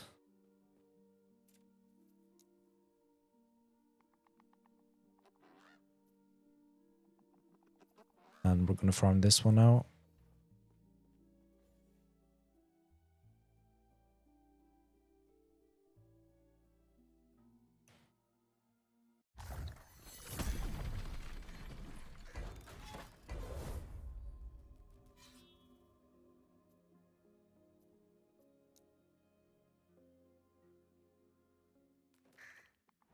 The reflection stirs.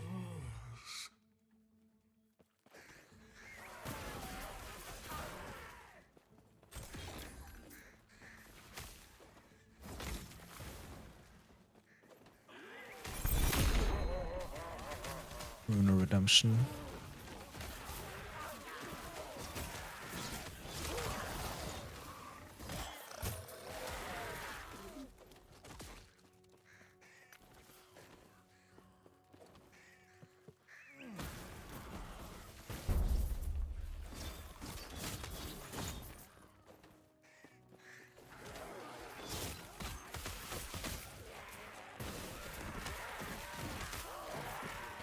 And it's actually a kind of high priority to...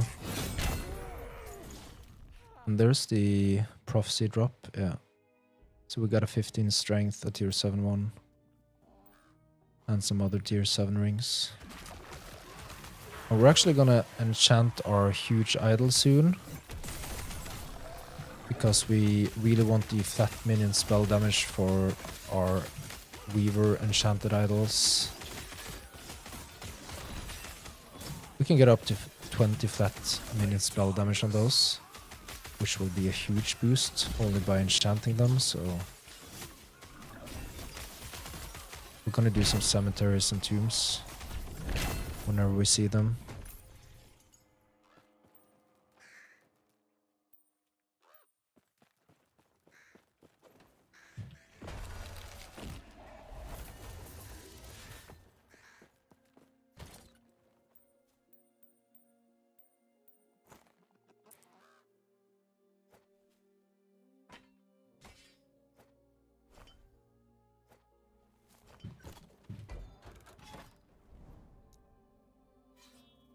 We're gonna increase the corruption here to get the Harbinger.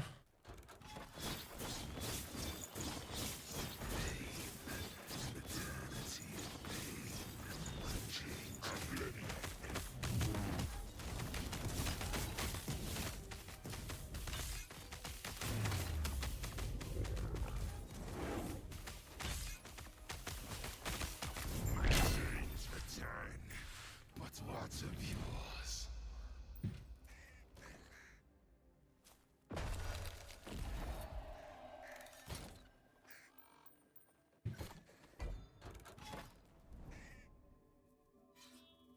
So we're gonna do these two, and then we'll see if we're gonna use temporal keystones.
Don't think we have anything to put in here.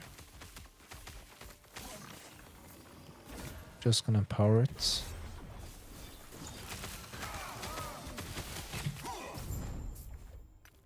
That was close.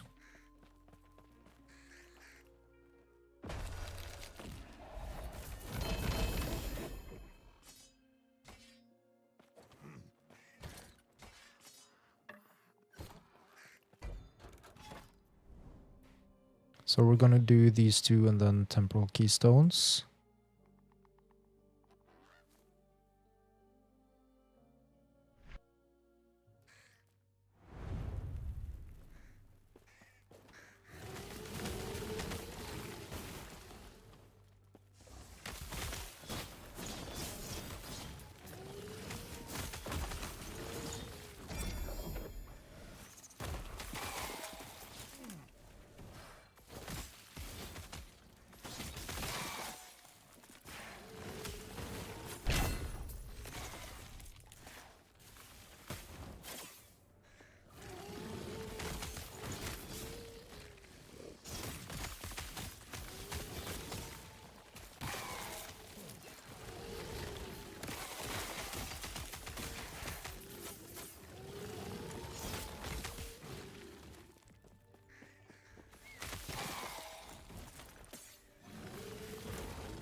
So we're not getting many of the rings we're after.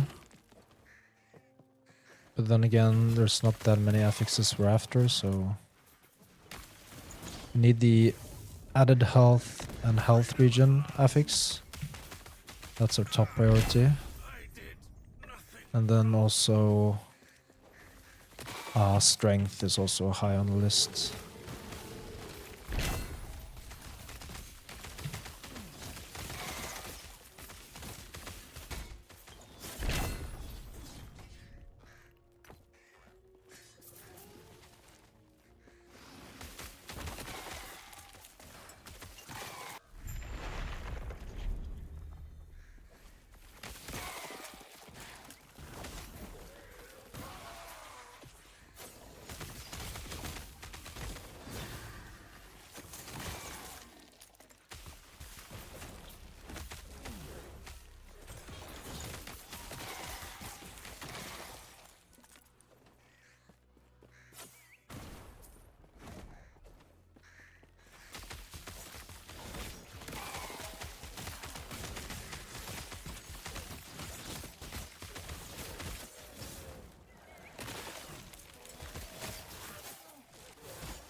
The B set.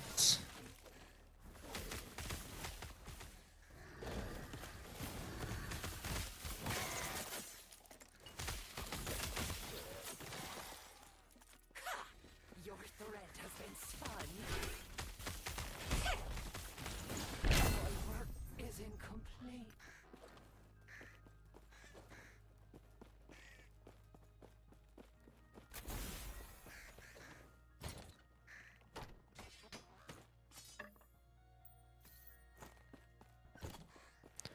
And then we're gonna try to enchant one of these.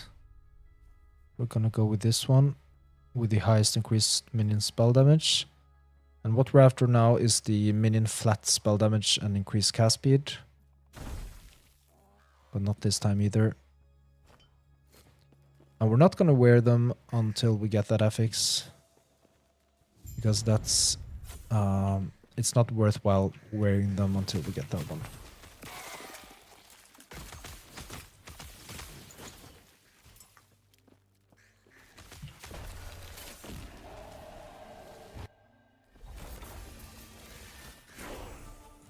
Alright, so now we finally get the threshold bonus from this passive point, which we've been after for a while, which is awesome. We don't have the best endurance at the moment. It's 11% from the cap. The endurance threshold is okay, but at least now our companions also get this, which is a huge defensive boost for them. So that's really important when pushing higher corruption. And we're gonna do this one, and then we're gonna use temporal keystones to defeat the Harbinger.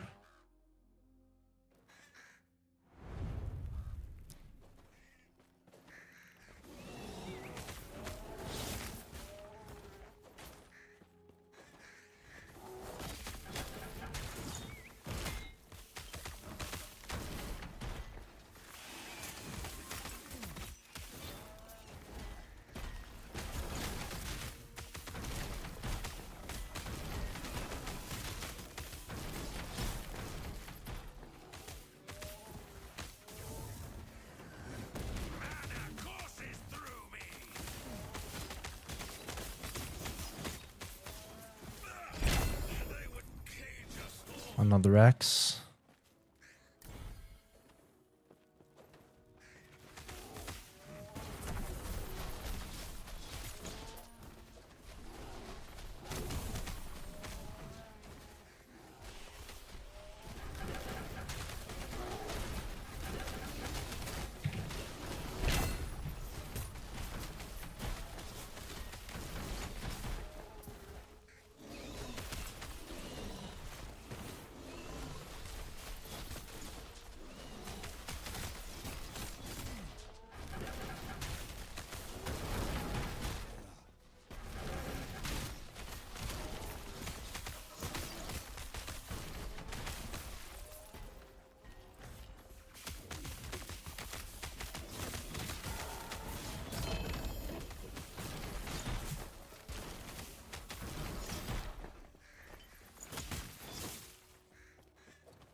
Alright, so let's see, do we have any more?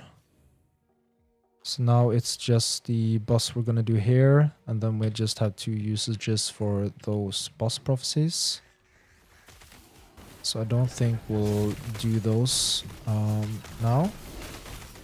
So that means after we've defeated the Harbinger here, then we're gonna try to get 2 tier 7 flat minion spell damage axes that we have in our stash.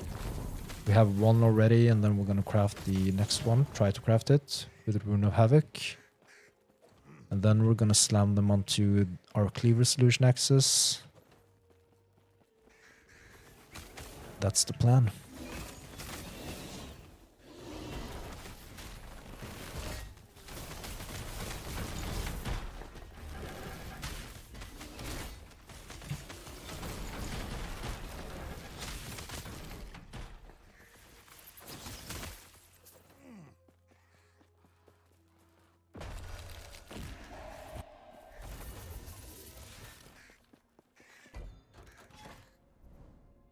So now it's Temporal Keystones, Harbinger.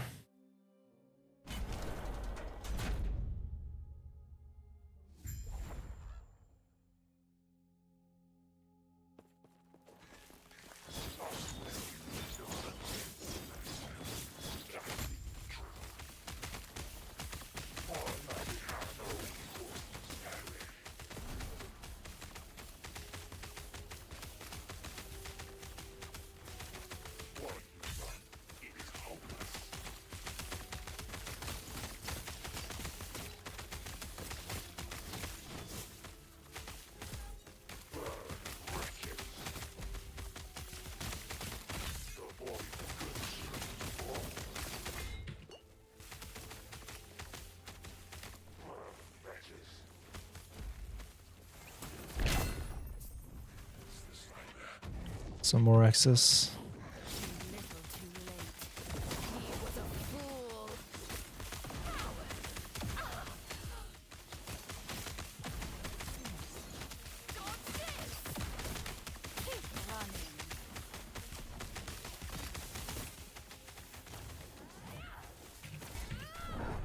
And we died.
For this one, I'm pretty sure we're going with either the class-specific shard or skill shard.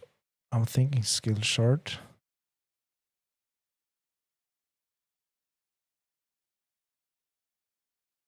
Actually, it's the class-specific one.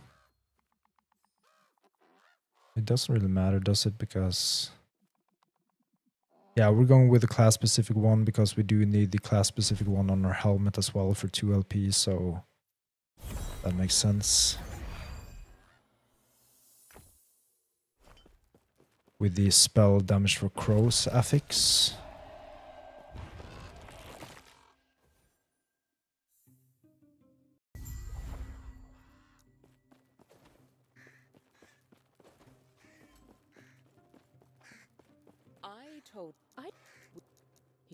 Thank you. Not just for helping fight the Harbingers. Alright, so now Thank there's you for listening to me. 2 Harbingers left. This one is the Raya Harbinger, and this one is the whatever it's called. The one with the lance. And we got these axes now, so the prophecies are kind of... We only have this one left. We're not going to buy more one-handed axe prophecies for now. And we have this... Where is it? This one. So this one we're going to slam onto... I think this one. A perfect one. 9 strength, 54 malefice. So we're going to use this one on this. And then we can try to Rune of Havoc this one to get the minion spell damage. That's the obvious choice. We can also do that here. And also here. But I think it might be worthwhile doing here. If we first...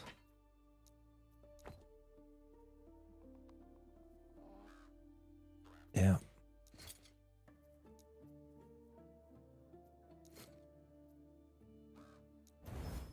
Let's try.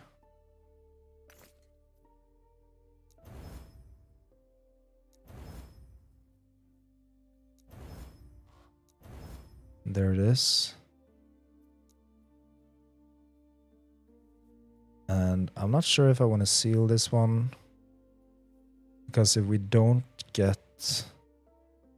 We're not going to seal it because we're not going to do a 2 LP one anyway.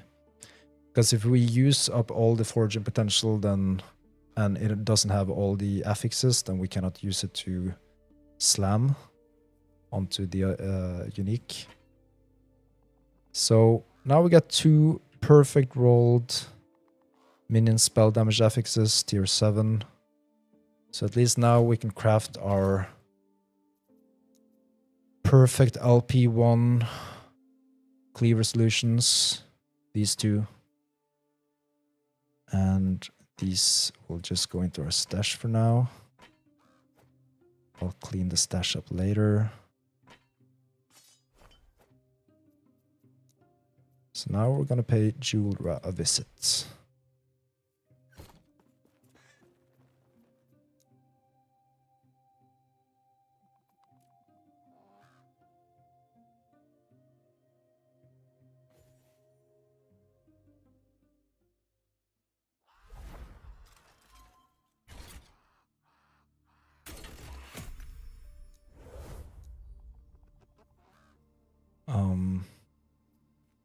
We don't have to do anything else than tier 2.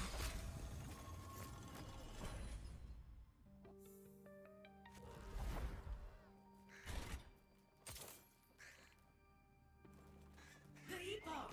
I will have it!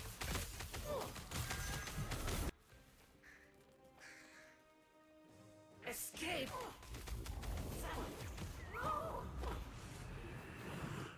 Still so much to learn.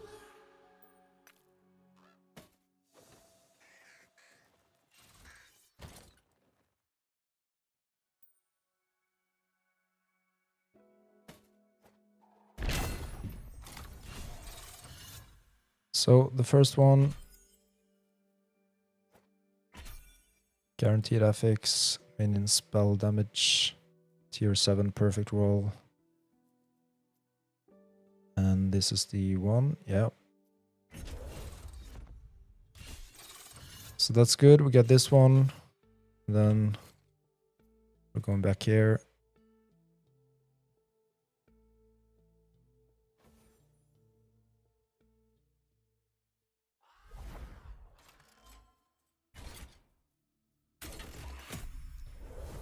Doing the same procedure.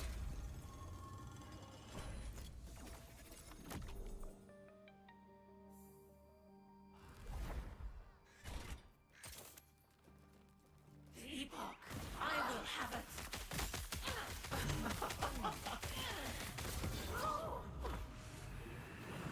Still so much to learn.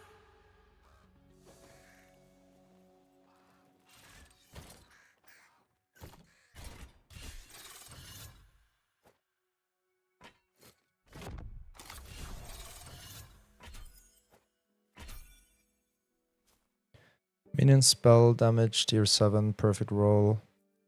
A perfect roll, clear resolution.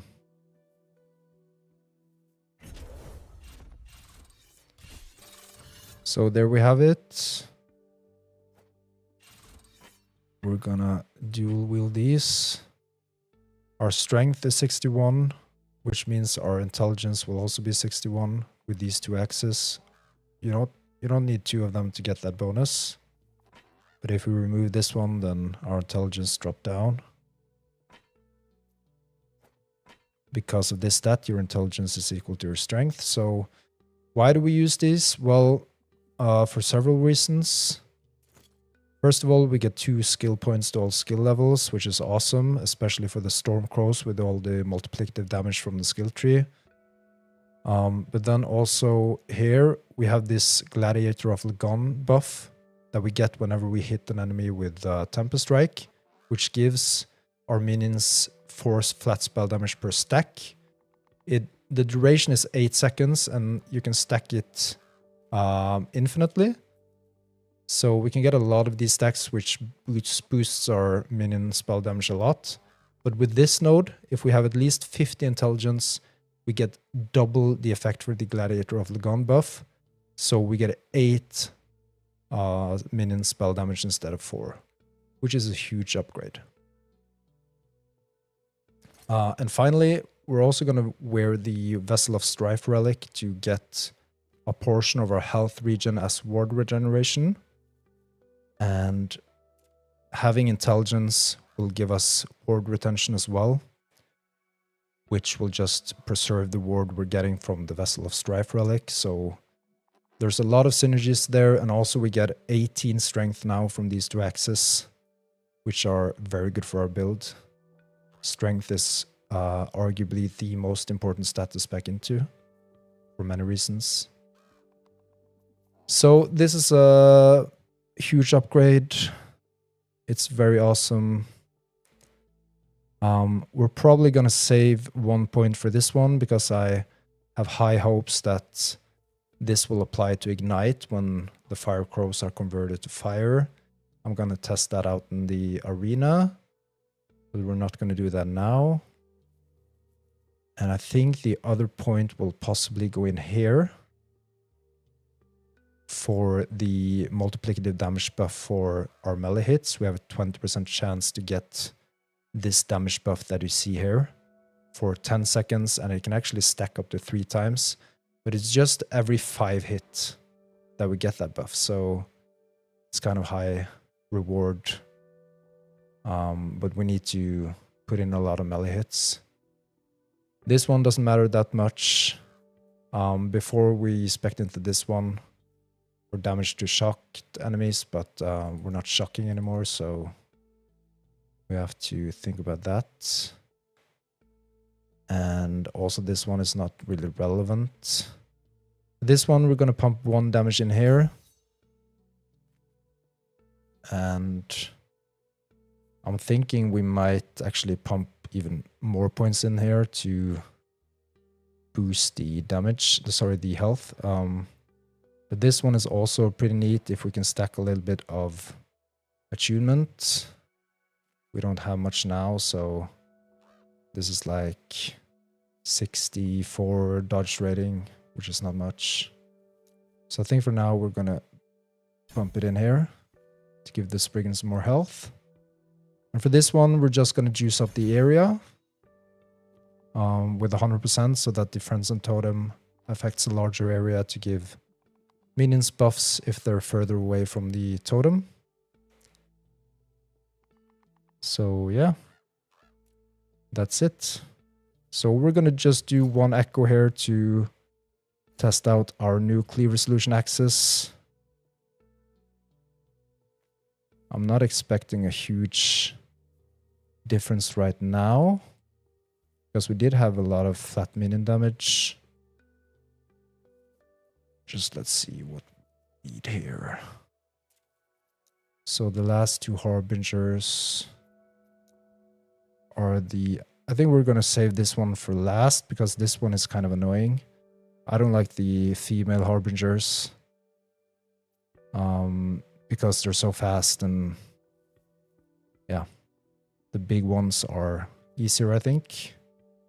So we're going to go to this one. The Stolen Lands.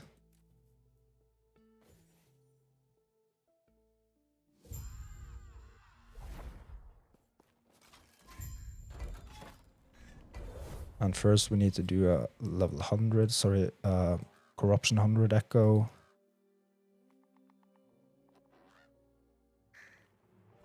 Infinite possibility.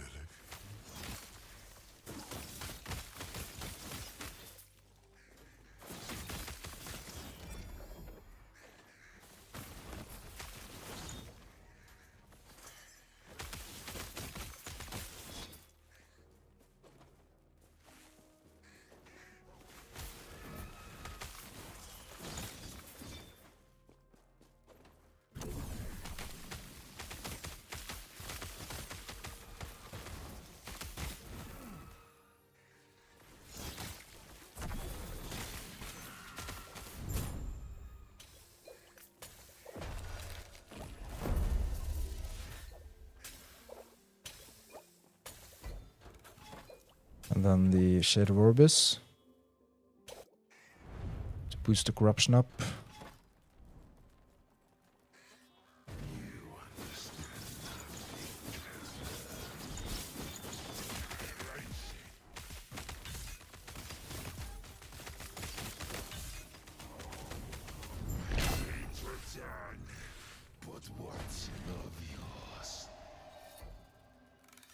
Then the XP Tome.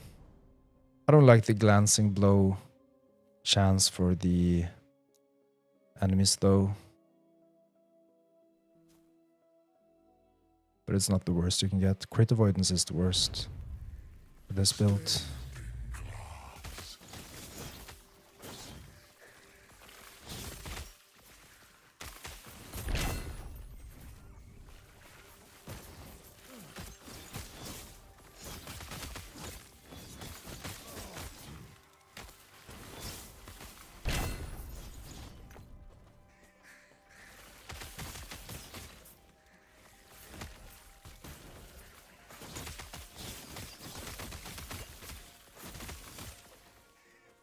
And the good thing now is that we seem to stack a little bit more Gladiator of Lagon stacks as well.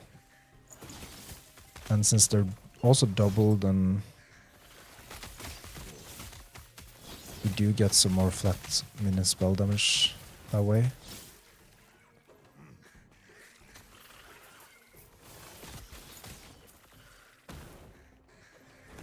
So I think the next thing we're going to do is to try to get cooldown recovery speed tier 7 on our belt. Because that's not far off from actually achieving.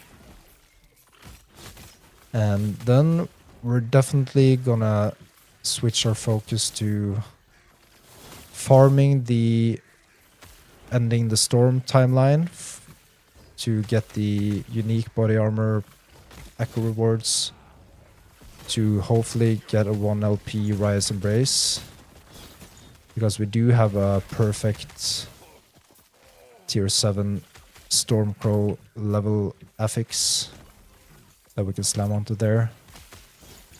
And meanwhile, we'll still buy ring prophecies to try and get the health and added health regen stat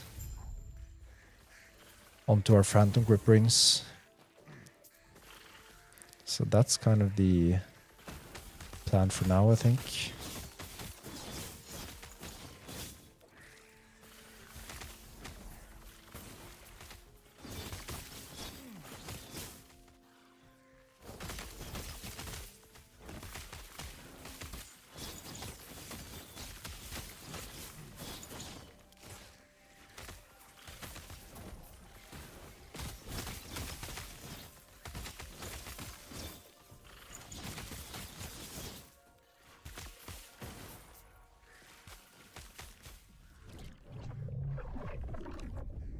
The beast is waiting, traveler.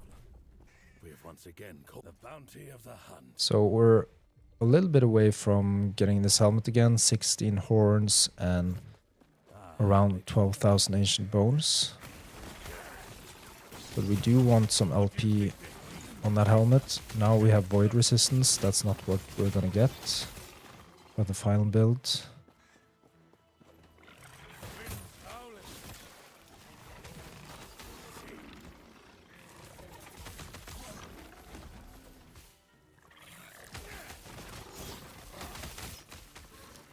We're actually gonna get strength on our helmet.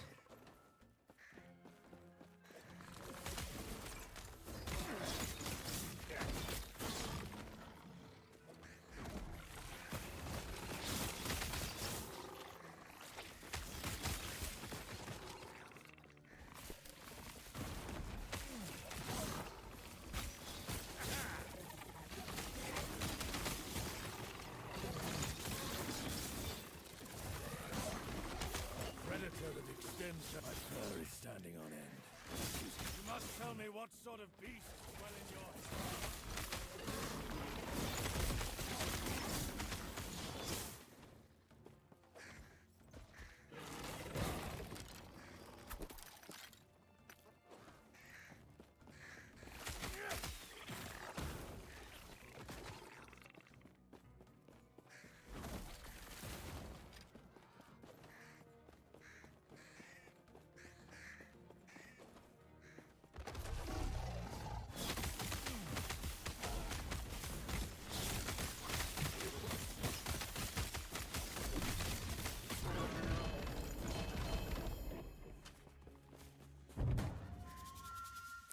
Ancient bones, for sure. The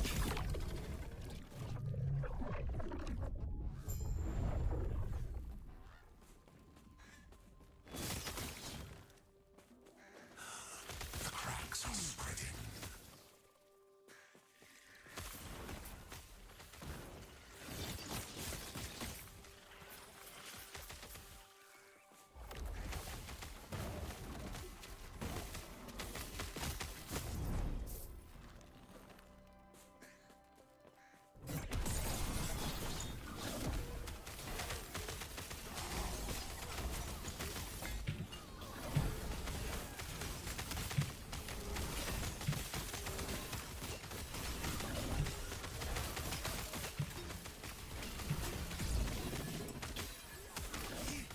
Without mercy. Searing silence.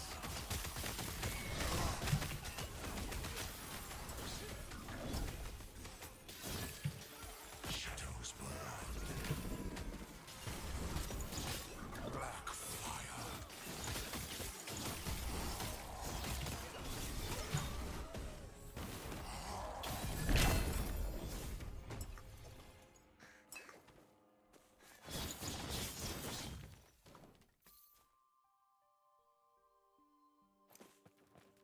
Awesome.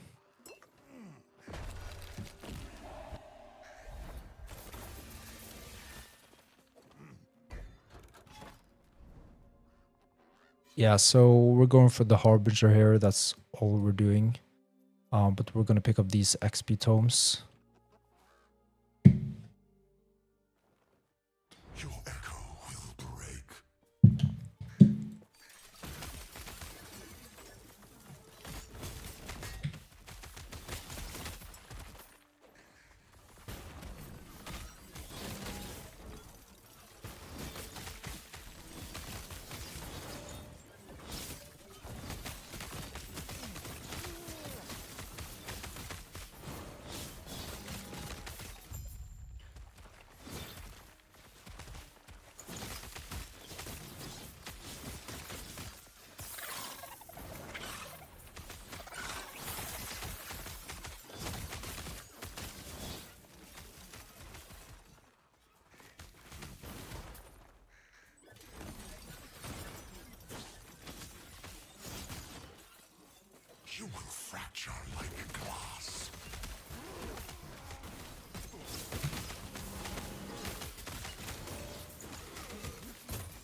Something was hitting really hard there. Was it poison? Yeah, it was poison.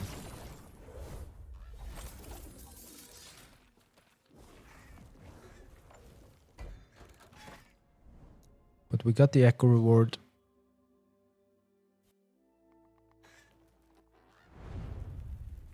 It will shatter around you.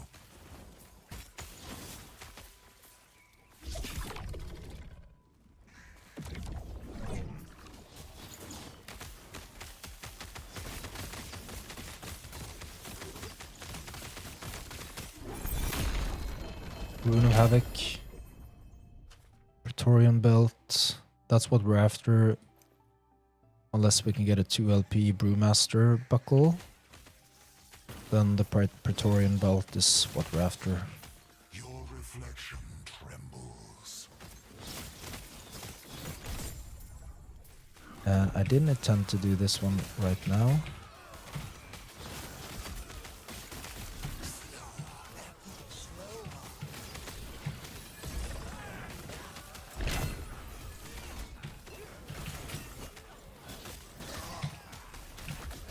Pretty close to dying here.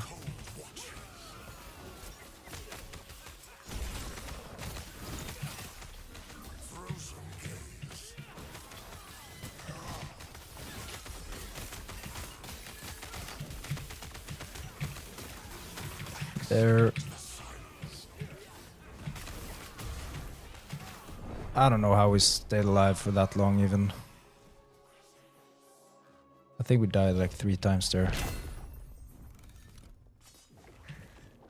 And that's why I usually don't do Omen windows until the Echo objective is completed.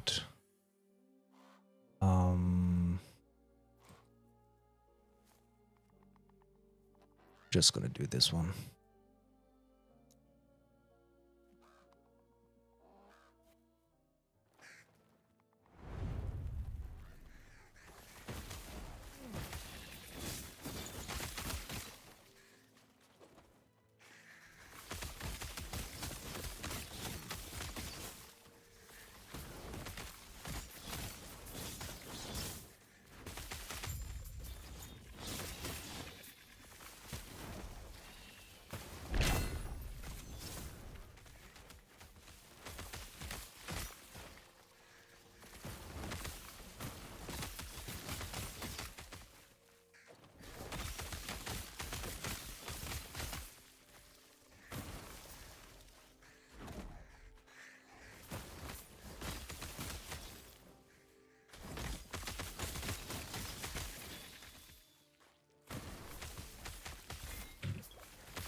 Right, that should be enough stability.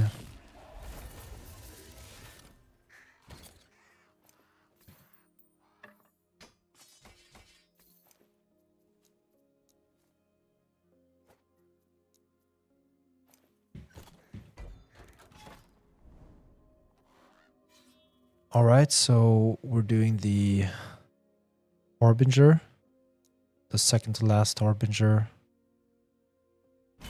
This one can be a bit annoying.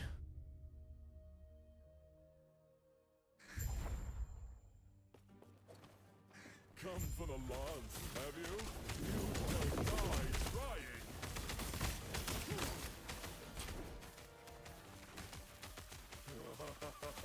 I am a god.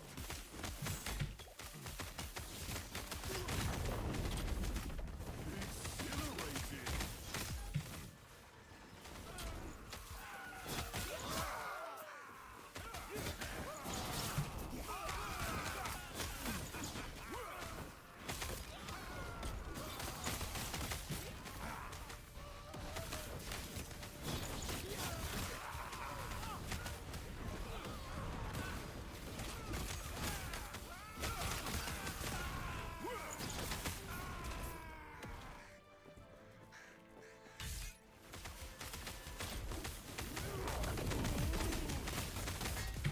Wow, oh wow.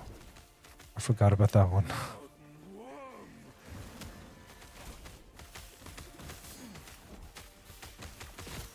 This one. That's the third phase.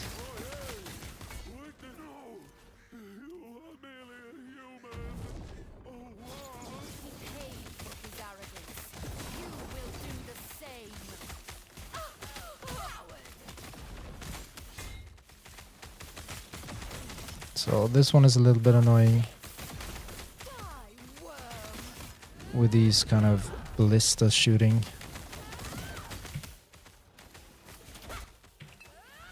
And she never stands still, so it's hard to target her with Crowstorm as well.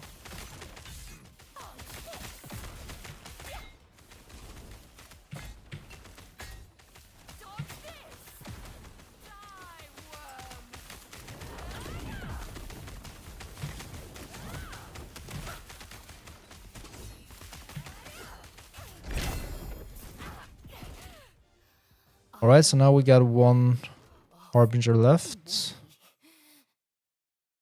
And I think we're going for the body armor drop rate. If not, then I'll be very surprised. Yep, that's the one. To get Rise Embrace. We got it already, but we need LP for it.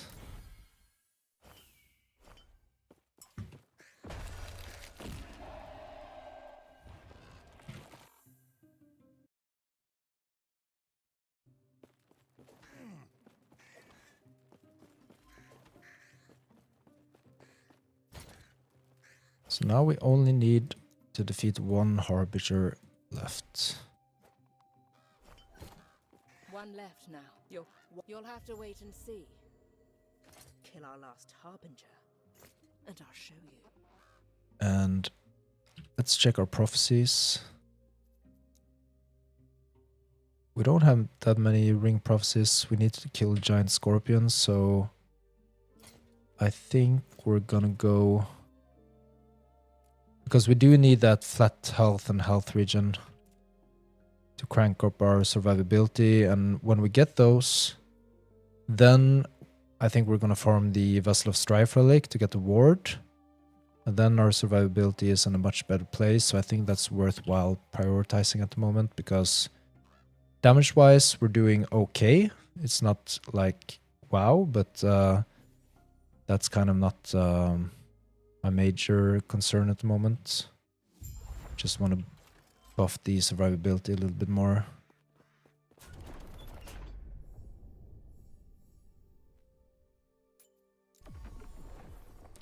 So we're gonna buy some Exalted Ring Prophecies.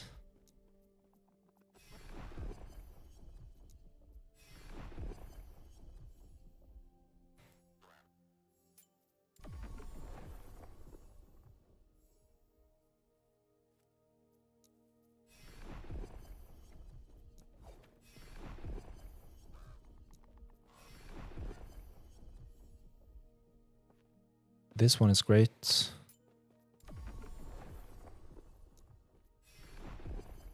We might buy one more.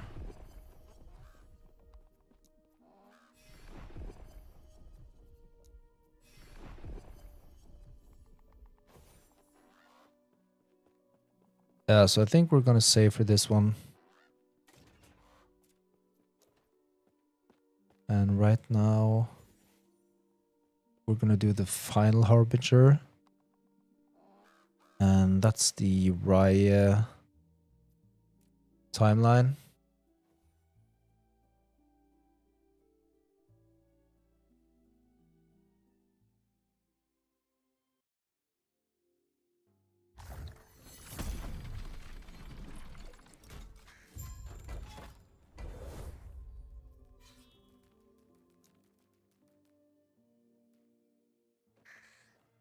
The reflection stirs.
Alright. This is interesting. Tier 7 endurance, sealed, summon Sabertooth, Warcry. It's corrupted, so we kind of buff the tier 2 ones. Otherwise, it would be kind of nice.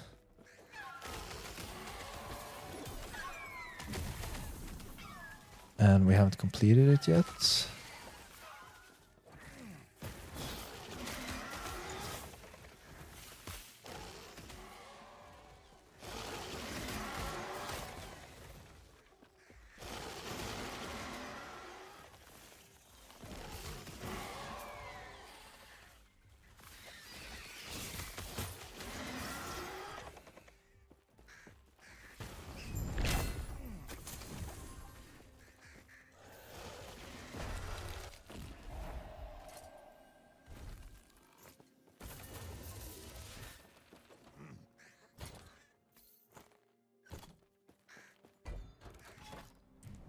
Crank up the corruption to 344, is it?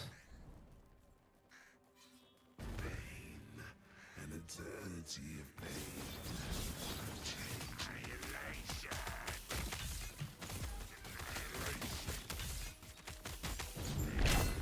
It's nothing. The end will come all the same.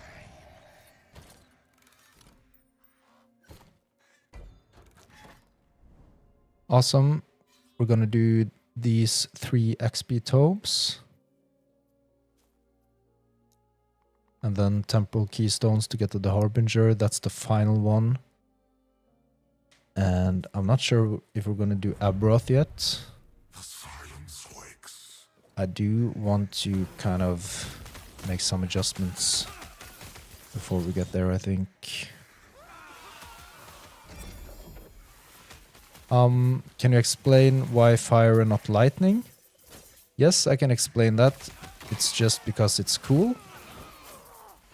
It's a new unique item. It's so cool to have firebirds running around.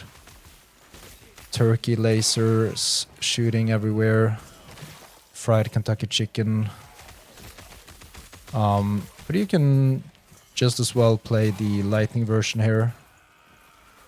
So the only thing you have to change if you're playing the lightning version is basically to use the Mantle of the Pale Ox instead of Rise Embrace. But with that being said, there's also some quite interesting stuff about Rise Embrace as well. So you get a huge chunk of increased health and for both us and our minions. That's awesome. And you got this increased mini fire damage, the implicit increased mini damage. And also the Spriggan is boosted a lot from this one. So it gains 1 additional projectile for its skill per summoned Stormcrow. So we'll end up with 6 Stormcrows. So it'll gain 6 additional projectiles and 60% more multiplicative damage as well. So there are some benefits of doing the fire build. But there's also some benefits of doing the lightning build. For instance, you get the shock instead of ignite. And shock is a very powerful ailment for lightning builds that reduces lightning resistance and increases the chance for enemies to be stunned. So just to be clear, we're not doing Fire Crows because it's more OP than the lightning version. We're just doing it because it's really cool. And hopefully it will be somewhat the same in terms of power as the lightning build. But if we figure out that it's very much suboptimal, then we can switch to the lightning version whenever we want. So that's the long version of my answer for that. The short answer is it's just cool.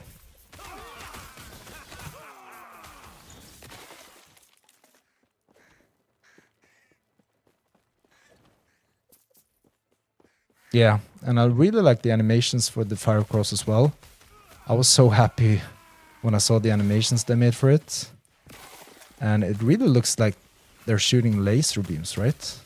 fire laser beams, and the animation just looks so smooth and flowing. So yeah, I like it.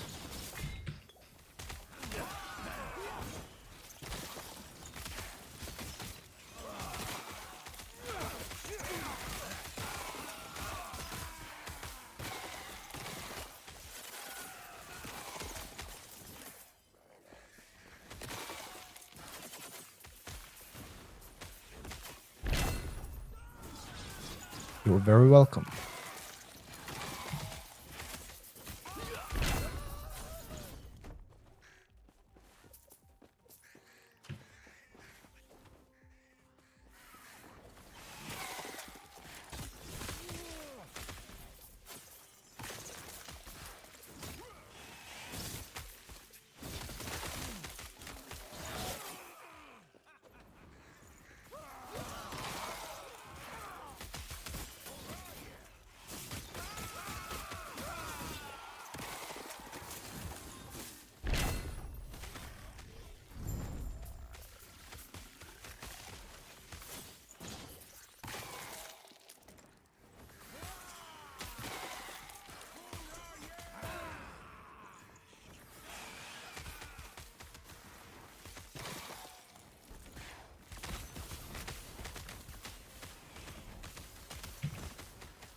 I was just going to check if there were anything up here, and I see there's some Nemesis, so I'm gonna check that one out.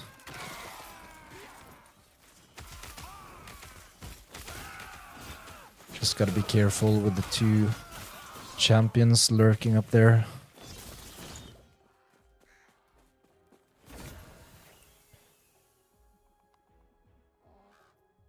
Just gonna challenge this one.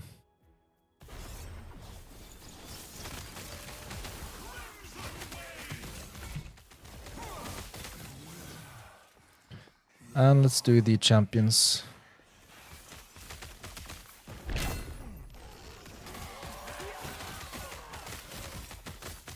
And then we're out of here. Minion damage.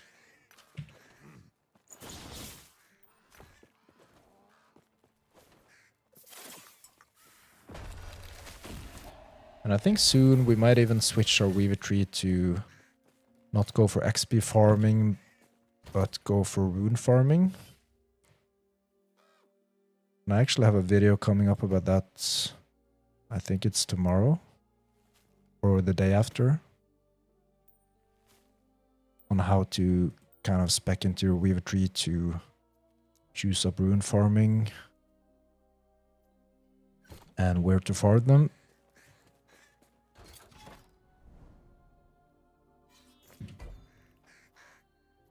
So let's see, we're gonna do these two and then some temporal keystones to get the last Harbinger.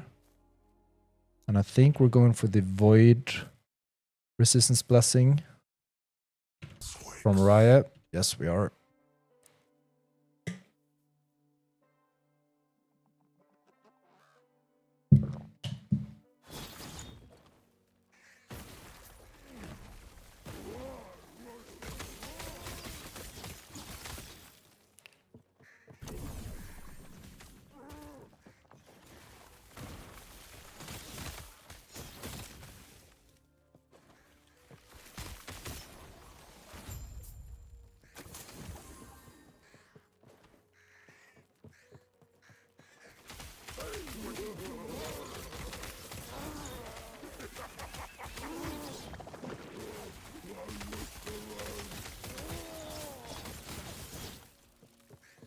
And now that I come to think of it,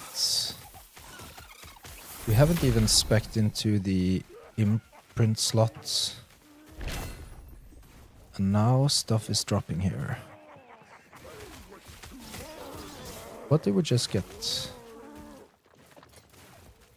We got a tier 7 and tier 6, so if we flip the tier 7 down to the increased cooldown recovery speed, that's actually a high priority for us to get.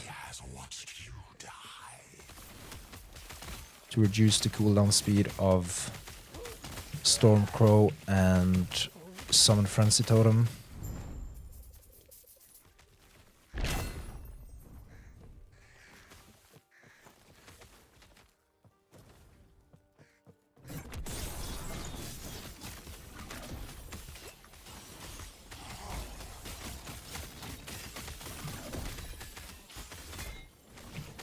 Now there's poison enemies again. We really can't handle poison, as you see.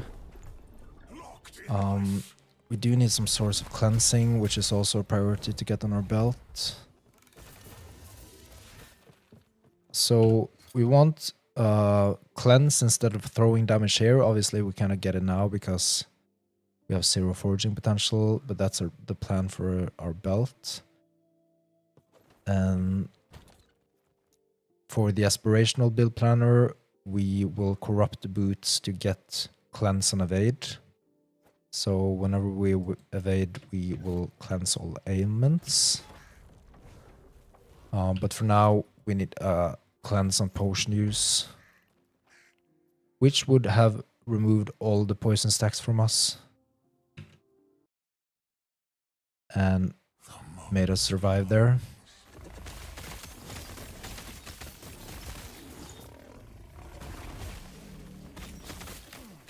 Because our health regen is not that good yet. And we're also gonna get the ward on top when we get the Vessel of Strife.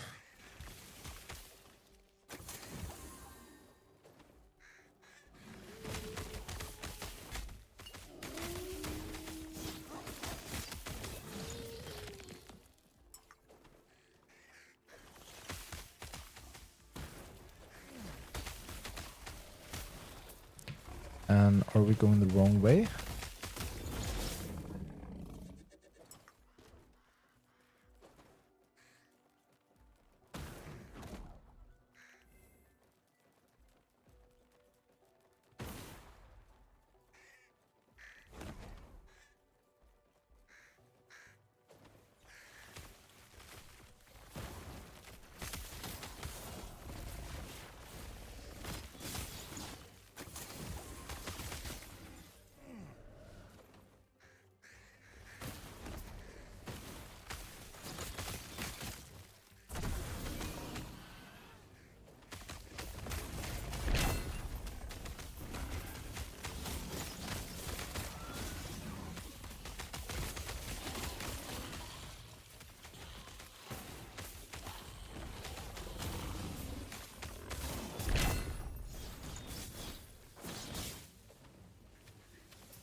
Oh my god.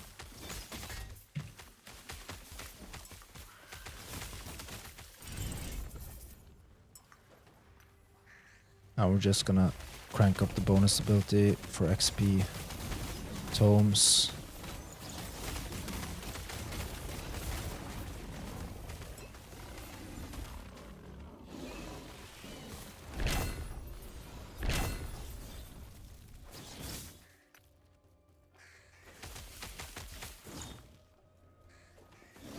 And I see there's a Rift Beast over there.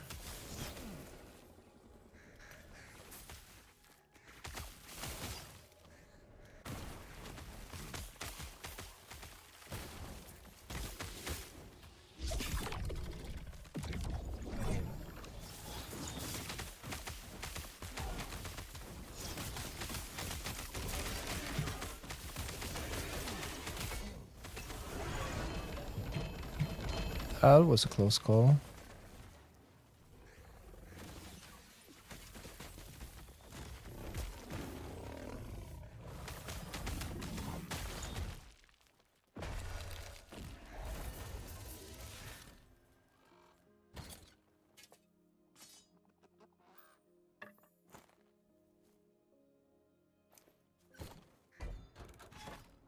Okay, so now we're gonna use temporal keystones to crank up the timeline stability, and we're gonna do one more echo.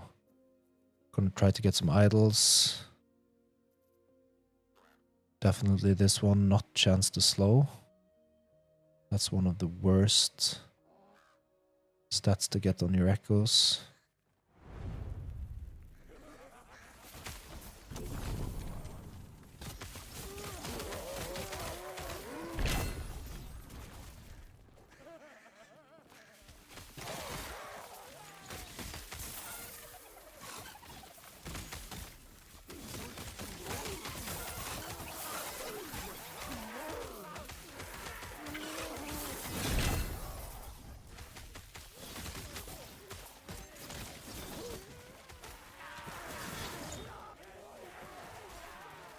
And we got a tier 7 movement speed drop, a perfect roll even.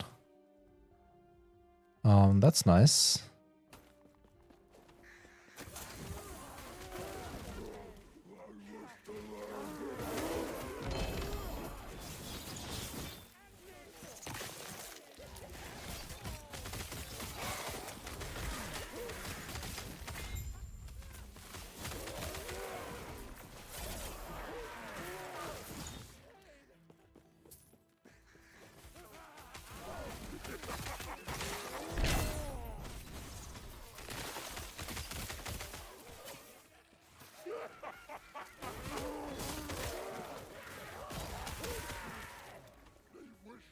I'm gonna do the tombs here.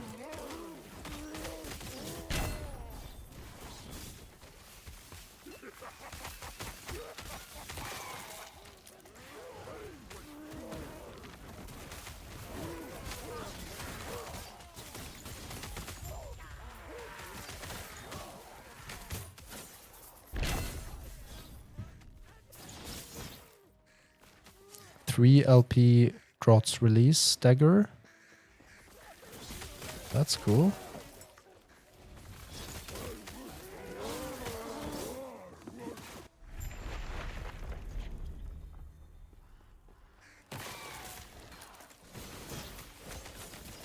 And we kind of jumped into the circus here.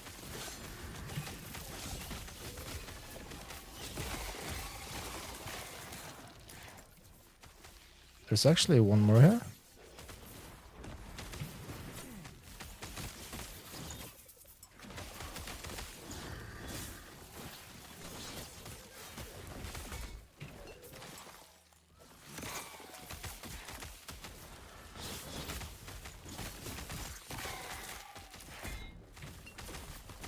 Oh my god. We got 2 possessed ones on top.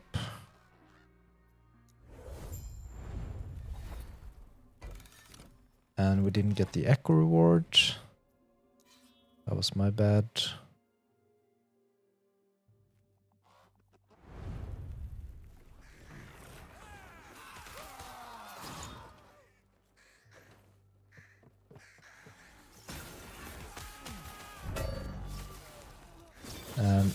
Imprint drops.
Just cranking up the bonus stability a little bit to hopefully get some idols.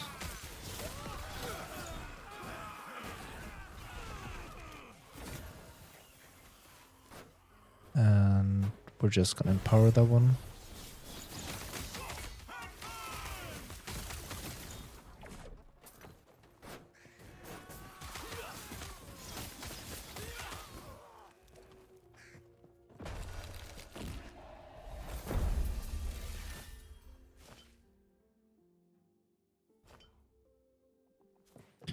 Nothing we really need.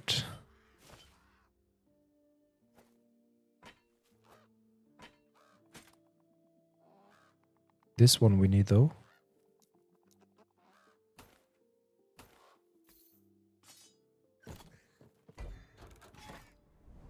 Alright, so let's do the final Harbinger. The Raya Harbinger. And hopefully we can get a very good Void Resistance Blessing, which is what we're after.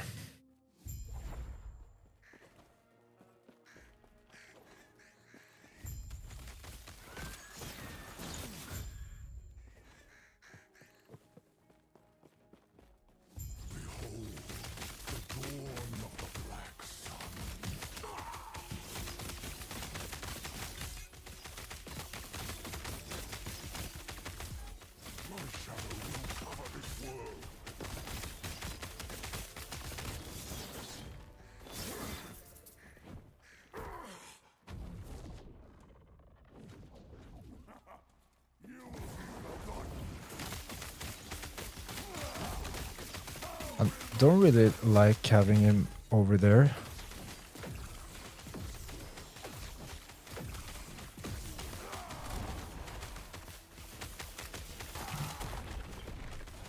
I think we're gonna get him over here instead.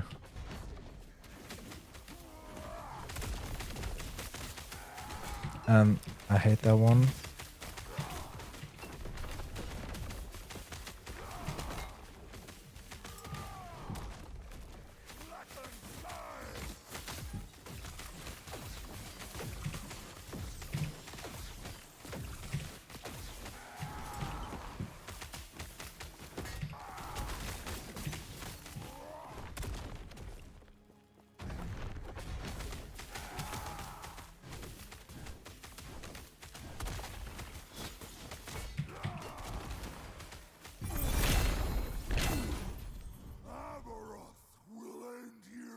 Come on, Void Resistance. It's not that bad. We'll live with that for now. Because now we can switch our helmet to something else. So we got a lot of Void Resistance there. We still have it overcapped if we remove the Void Resistance from this helmet. So hopefully we can get a 1 LP helmet there soon. That would be awesome.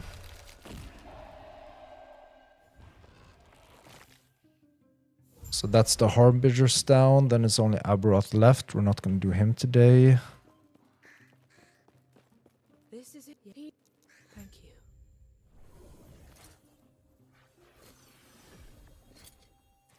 So the plan up next is to slam some added health and added health regen onto our rings. We're farming Exalted Ring Prophecies from Circle of Fortune. We want to trade this one with the tier 7 cooldown recovery speed to increase the reduce the cooldown on these two skills because they're a vital part of our build. And then meanwhile we're gonna farm Arias Embrace body armor to get 1 LP. Obviously we're aiming for 2 LP, but 1 would be sufficient for just getting the tier 7 Summon Crow Storm skills that we already have in our stash. So that's kind of the plan coming up. And finally, when we get the added health regen onto our rings, then we're going to farm the Vessel of Strife relic. And when defeating Aberoth, we hopefully can get this one swapped with Nihilus. So yeah, that's the plan coming up. But that will be tomorrow. So for now, I'm going to bed and we're ending the stream. Thank you so much everyone for following the stream. Consider hitting the like button and subscribe if you haven't already, and I'll see you guys later.